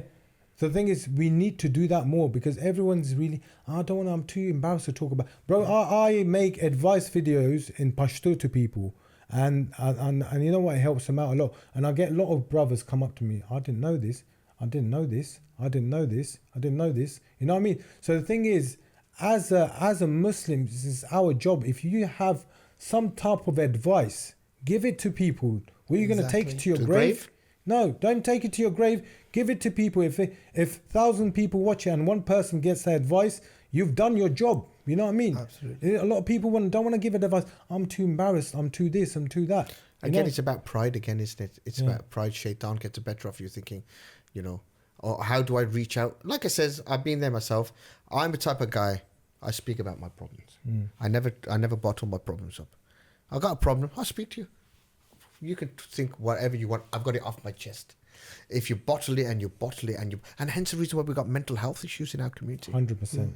Because we don't talk. You know, sometimes you just need somebody to talk to. Yeah, that's it. You know what I mean? Just to pick up the phone, and I say to people, I say, brother, if there's anything that you need, even if you just want to talk to somebody, pick up the phone. Bro, you know what I do? This is what I do a lot with a lot of people. I do it with my own people and that. I'll see a brother and I'll see him smiling and I don't see him smiling and that one time. And I go over to him, you all right there, brother? Everything all right with you? And he goes, yeah, fine. Everything good at home, yeah? And then if he has a thing, he'll open up to me. Then I'll speak to him. The thing is, this is like just making that little effort with them can change a person's life. Like the thing is, a lot of us like thinking, oh, is this problem, man? You know what I mean? Let him sort it out. But the thing is, like with me, I'm just saying, and this is the way I look at things in that. If a brother had a problem and I didn't speak to him, and he done something to himself. And the next day I found out that he had a problem, and I saw him upset. I didn't do nothing about it. With that will eat me. It would eat me, and that, you know what I mean. So the thing is, that little effort, like a smile, smiling at a person, Charity. It's a charity, bro. So these things, that little things that Allah made it so easy for us that we get reward for, but we don't do because I'm comfortable myself. I don't care about anyone else, and that mindset we need to change. That, you know what, like, you know, for me personally, if I see someone else happy, it makes me happy. If I see someone else being successful, it makes me happy because I think, you know what, he's been successful. Allah made him successful. But the thing is, what our mindset is now is that we've forgotten that, you know, the success is given by Allah. Yeah. You know Everything what I mean? is written. Everything is given by Allah, not by people. So and that, why you know are you what I mean? hating on Yeah, people? why are you hating? That was written for him. That was written for me, and this was written for me. That's it. Khalas, So you be know. happy for your brother or your sister if they're happily married or got, alhamdulillah, beautiful kids or beautiful family. Don't like thinking because Allah's gave it to them. So you're questioning Allah's gift to them. You know what I mean? That's what you're questioning Allah's blessings. You know, this is the thing, that the mindset we need to change, that with our belief. But this comes to the point comes to is the Quran that we read in Arabic that we don't understand. And this is a big problem, brother. This is a massive problem in our community, that every person would know that they'll read the Quran in Arabic. They'll read it they'll finish it 2-3 times in Ramadan. But they won't understand. But again, it all comes back down to that parental thing, that our importance of life. Putter, become a doctor. Yeah. Study. And then he becomes a doctor. You didn't become a doctor without studying. So he has the ability to study. So why did you not make him? I believe, you know, when we turn and say, oh, I'm not going to send my child to university, I'm not going to send it to college, or I'm not going to... But if you teach a real good tarbiyah, she would know that I'm not going to do anything which is going to upset my mom and dad and upset Allah. I think if she's an obedient child, she'll be obedient to Allah, she'll be obedient to her teachers, and she'll be obedient to the people around her. 100%. You understand? 100%. And you can send your children out to get educated. But again, if you're grounded, it's like building a house, isn't it? I think the most important thing for that in this day and age now is the education that you receive at home. Yeah. Is the most important. Like 100%, we spoke about, you know, fathers not being there for their family. Yeah. That's, if you're not there, then forget about it. You can send them to the best universities, best colleges. But then sometimes we turn around and say, oh, she was a single mother. So was your mother. Yeah. She raised, alhamdulillah, 4 children. Of course. Abu Bakr, they all came from single houses. So, you know, a lot of people like to use that cutout card. Oh, I was a single mother. No, there's no excuse. You understand? And some of the best women were single women. So didn't have his parents? Yeah. You know. But he so was before his prophethood. Like to use before his prophethood, he was known as the trustworthy. Yeah. This is the way I look at it. Look, when you're young, it's a different thing. But when you reach to a certain age, you know what's right and wrong. Yeah. Yeah. So you make the decision what's right and wrong. Yeah. You can't blame no one else. Yeah. That, you know, because of my childhood and this and that. No, you know now what's right and wrong. So you make the decision. You want to go the right way or the wrong way. Then if you go the wrong way, that's on you, no one else. Not your childhood, or there's sometimes been people... your childhood makes it look. Sometimes your childhood makes you look acceptable. It's like now when you come from a domestic violence, and your father beats the mother up, and then you think it was acceptable. No. But the thing is, but you can say that, but some people go through that and they become better people because they don't want to be like their fathers. But some, you know what I mean. Some of them when you look at, that's the choice they make. But that's a very small percentage. When you look at historical, people say historically he came from a broken family. The father was an abuser. The grandfather was an abuser. He's an abuser. Yeah. Because it comes from a historical family of abusers. Because they thought it's acceptable. It's okay to beat your women up, or it's okay to beat your men up, or it's okay to do X, Y, and Z. So sometimes it's historical, and in your mind, it's like now you think to yourself, I shoot you today. I know I'm going to get caught, but I still shoot you. You know, you look at the shootings in Birmingham, stabbing. Would I want to go to jail because of you? No. Would I want to sit to the next 20 years behind bars? But you still do it. You know it's wrong. So what possesses you? By Allah, I don't know what possesses you. It's pride, isn't it? It's pride. Again, we're talking about these kids and that. But don't you think that these parents? You look at how many times I put posts up. Yeah. Girls gone missing. Yeah. Where's she gone? They're not gone missing. I'll tell you where she's gone. She's gone for a wild weekend. She's been groomed. You know, do you know as a parent who your children's friends are? Your daughter comes home with a Louis Vuitton handbag and you didn't buy it. Where did it come from? Yeah. Exactly. Your son comes home with a new pair of trainers and his dad didn't buy it. So which dad bought him those? Because I didn't buy it for you. You understand? Exactly. Bro, that's it. So you know, I'm finding, because we're on the ground, we know what's going on. But what's happening is when these kids come back home, we go zip. We should talk about what's just happened so it doesn't happen again. Mm-hmm. We're seeing in Birmingham, kids who are going to grammar schools are being groomed. County line. Yeah. Why? Because what these guys are doing, saying, oh, dad's got a restaurant. Dad's a millionaire. We'll give him the gear. We'll rob the gear off him. And then we'll go for an extortion on him. Yeah. No, dad can't go now to the police and say, oh, this guy just wants £50,000. Why? Because my son was carrying drugs for him. Yeah? This is what's going on in our community. When we talk about Tommy Robinson, some of the top stuff Tommy talks about is common sense. The grooming. The only reason we had our lads grooming white girls was because after 7 o'clock we knew where our girls were. They were at home. Now, you go to every shisha bar, they're there sitting there, you know, and our girls are being groomed and then they're being blackmailed, and they're being blackmailed by men and women. This is the sad reality of what's going on in our community. When you look at these girls, I know we look at that 2 hours. When we look at these girls and you say she's 14, but she looks 18. Did you as a mother not see that your daughter was looking the way she is? She's sexualizing herself. And she's a 14-year-old girl. How she's dressing up outside Come the house. on. Yeah. She's telling you all the signs.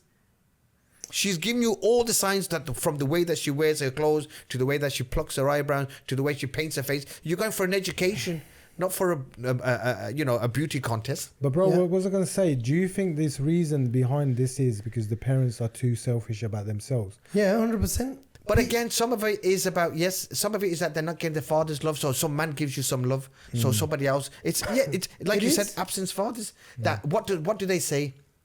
A girl marries a man like her father. That is true. Yeah. Wow. They say a girl marries like a man like a father. So if you have those characteristics, that's what your daughter's going to look for. So if you're a horrible guy, your daughter may end up marrying a horrible guy. Very true. And and this is what we need to realize, that this is like, wow. I personally, I know it's so easy to say, if I knew my child was selling drugs, I wouldn't wait for the neighbor to grass him up. I would grass him up. Yeah, because it's easy for me to see my child in prison than at the cemetery, because that's a reality. At least one day he'll come back from the cemetery. He'll come back from the prison. But we don't do that. By Allah, Cover it up. we cover it. No. Marat putar theek si, ude dost kharab sen. Allah says you are upon the religion of who? You're upon the religion of your friends. Well, Prophet ﷺ said that if my daughter did something wrong, I will. Yeah, Aisha. He said, I'll tell her. Because the Prophet said, she said, would I be guaranteed Jannah? I said, no, you got to work for it. Yeah, exactly. You got to work for it. Just because you're my daughter, no. And this is where we go wrong. And again, we know our son's sleeping till 12, 1 o'clock. Yeah. And he's out till 2, 3 o'clock. But he drives all these nice cars. And he drives all these big cars. Daddy's still paying off his mortgage. No one questions. Daddy's still paying off the mortgage. Imagine your son came home with an RS6. Typical, right?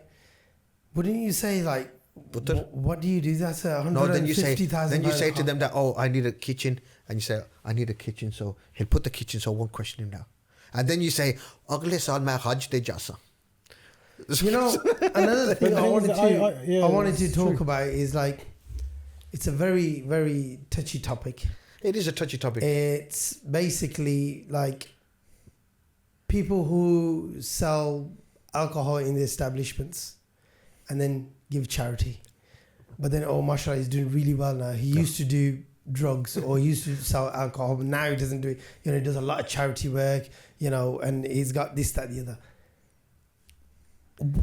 See, in the eye of Allah, selling drugs and selling alcohol is the same sin. But the thing is like, what do you mean that like the person? Because everything based after that.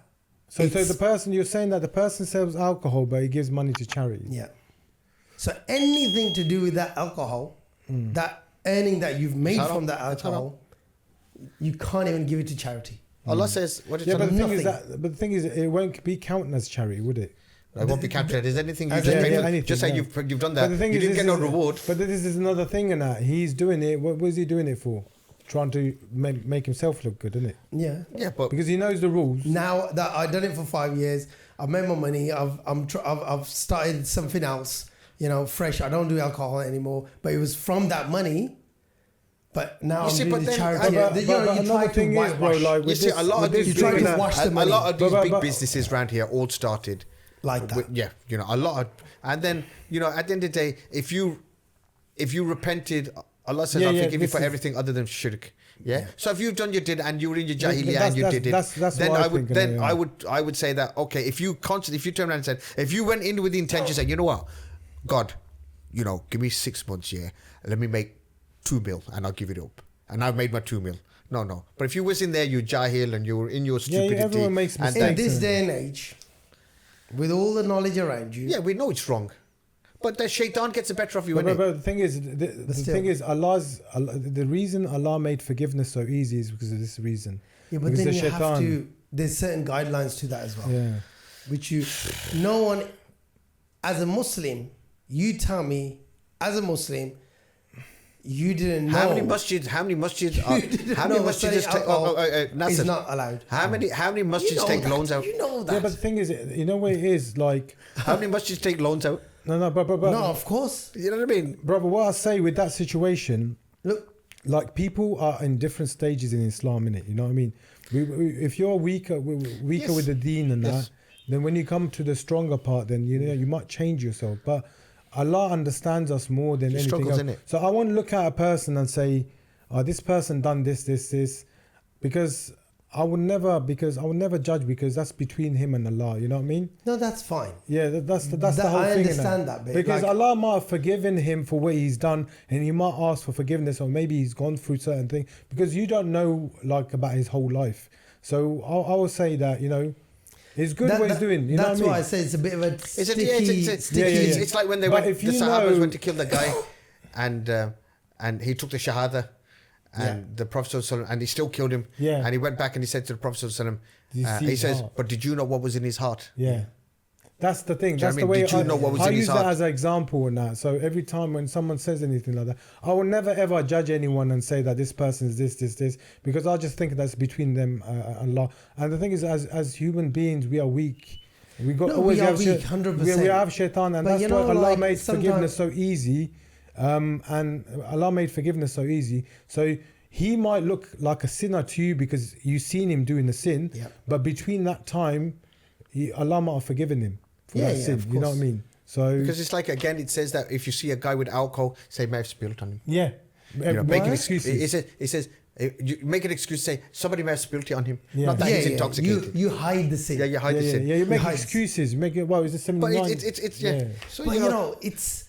But again, I don't feel that people. I feel that a lot of people, they make their money. They know, like you said, that you're in different stages of your life. You know what I mean? And you're weak. And you fell for it, and you said, and now as you got older, you've got a bit wiser, and now you turn around and said, "You know what? What I did was wrong." Yeah, but the thing is, because I tell you something, there's a lot of people and I know have all gone holy goalie, and their start was where it is. Yeah, but the thing is, bro, I know so many good brothers. So many good brothers that were drug dealers, big drug dealers.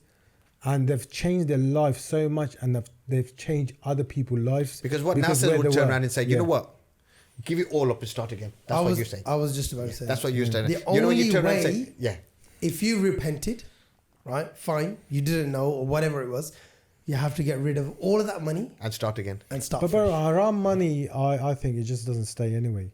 No, it doesn't stay. It doesn't but stay. people try and wash it. Glorify it. Yeah. Yeah. They say, oh, now I'm doing this. Yeah, I've just been on Hajj. Well, your Hajj doesn't count either. Yeah, but the thing is, that's all for show, though, isn't it? Because the thing is, deep down, you know what's the I truth. think we need to ask so that it's question straight, to an ulama and say, shall we ring an ulama and find out? No, they won't answer your phone if they, They will know answer my if they know you're on a podcast. No, because that's why I feel it's that. a very, very important. But then he says thing. that Allah says, I'm Ghafurur Rahim. No, of course, that's. So you know what I mean? Yeah, So yeah, then when yeah. you think to yourself, where do you turn around and say, he says, But I'm I the think it's most just a good forgiving. point. It's a good point just to put through for people to understand. If anyone's doing anything like Because that, we can't, again, Look, say, there's try to certain make sense things- and say, Yeah. oh, Look. bro, you know, that geezer says, I can make the money here and tomorrow I'll wake up and I say, it's okay. Yeah, what But if then you don't we should wake give up those tomorrow? people, yeah, you may not wake up tomorrow, but that's the thing. Then you're dying the way you are. So that's why there's guidelines as well, and everyone knows that. But then if guideline. he's woke up today and he's repented, what do you say when you make a bad deed? When you do a bad deed, make it up with a good deed. So if you turn and say, I've made all this money and it's haram and whatever, and now I'm giving it out and helping this and that. So, okay, you've got your own money, but you're also helping others. So Allah knows best. Allah knows best, but you know that money doesn't stand for anything. Then you have to get rid of that and then start. But with you a know, 9 to and 5. I know, there's many people in our community Of course. that made Yeah, yeah. millions and millions and millions of pounds, and now they're all going to holy as I. And then none of them, I haven't met one guy who's turned around and says, "But okay, ma sara paisa mera ganda hai," and I'm starting all over again. Exactly. And I would respect that person if somebody did turn around. 110%. And there's people like me, you know, that their kids are holy as I now, but they're still their kids. They've have been never- fed from that money. Exactly. It's very, very sensitive topic. You I know. know, but someone with knowledge, I think, can answer. Can really, that, answer that question. I think you Look, know what we at put it the out there. bottom line- I, the bottom I line think is- what you should do: ask this question on this now, and see if anyone can answer it on the comments. Shall I ring somebody? No. Like put it on the podcast. You know, put it as a short video. Yeah. And ask that question, see what they say, and I think you will get a good answer from different. Yeah, I types think of we people. need to ask that question because I'm not knowledgeable to make that Yeah, happen. no, And we're neither is not it. So we don't want to give knowledgeable, a fatwa out on No, something which yeah. we then the got to be bottom accountable line- for on the day bottom of line here, Qiyamah. I'll make it easy for you, right? The bottom line is that he's forgiving. He can forgive whatever he wants. But the thing is, haram money is haram money. That's it. Haram money is haram money. That's what I mean. You That's can't what I change mean. haram money to halal money. That's what I mean. It doesn't matter what you do or anything. You like have to that. get rid of that. You have to, yeah. I'm gonna make a Throw call. it. I'm gonna make a call when I get out of here. Haram money is haram money. But the thing is, like, if you spend it on helping others, I don't think you will get reward for it. But it's still doing the. So it's like Yeah. some people turn around and say, "Oh, if you got interest money sitting in your bank, yeah, that what do you do?" They says, "Give it to a mosque who's No. doing a this is what I've heard. Oh, sorry. I'm saying that who's doing a toilet project. At least you get the toilet made for the wudu khana, but you won't get no reward for it.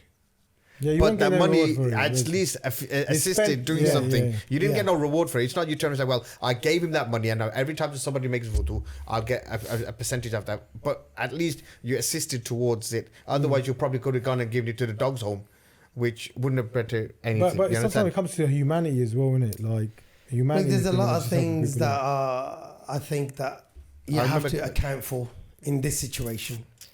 Like you says, you know, what's haram is haram. That's it. Understood. There's no There's no this, that, ifs about or it. buts. Yeah. There's And like, the there's thing is, this way like- or that way. The thing is, like, you know, a lot of us, we take, look, there's two things we take really lightly as Muslims: zina and interest. You know, us Muslims take it really, really yeah, lightly. yeah. We do take it really lightly, brother. You Yeah. know what I mean? Yeah. The zina is so normal for the boys now, and the interest, like, people think is normal. But it's like it what's says- the sin of zina? Is it doing something with your mother? Innit? Yeah, no, that's interest. Interest, yeah. But that's what I'm saying. Interest is such a big sin. And the thing is, we take it so lightly Very that we lightly, do. yeah. Very lightly. And there's two things that we need to always talk about. And one of the reasons our kids are maybe messed up is because we're feeding them haram money and interest. You know what I mean? And that could be the You reason. lied, child benefit. You've been feeding him haram. What do you expect it? Yeah, exactly. There's You so feed him many haram, things. you get haramis, isn't it? But that's the thing in that. So it might be not even be the thing in that, like we say the parents and that, maybe because we feed them haram and that's the way they grow up because Because the Prophet ﷺ said is what I made halal, we're gonna make. What I made haram, we're gonna make halal. But the thing He is, said I made khamr haram, Now everybody's, when people say Hummer, they make alcohol, not everyone, but everyone's, not high percentage of the kids are all on bud. Yeah. The youngsters today, a high percentage of them are on some form of Hummer. He said, I made music haram. We've made it halal. And I made zina. But zina is so normal. Like Yeah, that's. But when you think about it, your daughter comes home to you and says, Dad, I want to marry my boyfriend. What's she telling you? What's she telling you? I'm acting in zina. And then what do we turn around and say? Acha putar pata kya hai? Saal mare paise koni hain. Agle saal karne hain. Yeah. So for the whole year now, she's got a clarification that it's all right, cool. It's accepted. No, because we're gonna do mangani. We're gonna do mangani. Yeah. But now when you mangani, she's still not your sister. So every time you meet up, it's haram. But again, we've made it so of a light situation. How long does a nikah take? 30 seconds. 30 seconds. And how much do you have to spend? You don't really About need to spend 200 anything. Yeah. So the thing just is, do that. But the thing is, this is like I say to you, with our community, is all about the show thing. Yeah. A friend of mine. We pick the show before the religion. The religion. This is the big problem. If we talked about the whole thing. We picked the car, but we picked the whole problem in our community is about the show. Yeah. About we show people.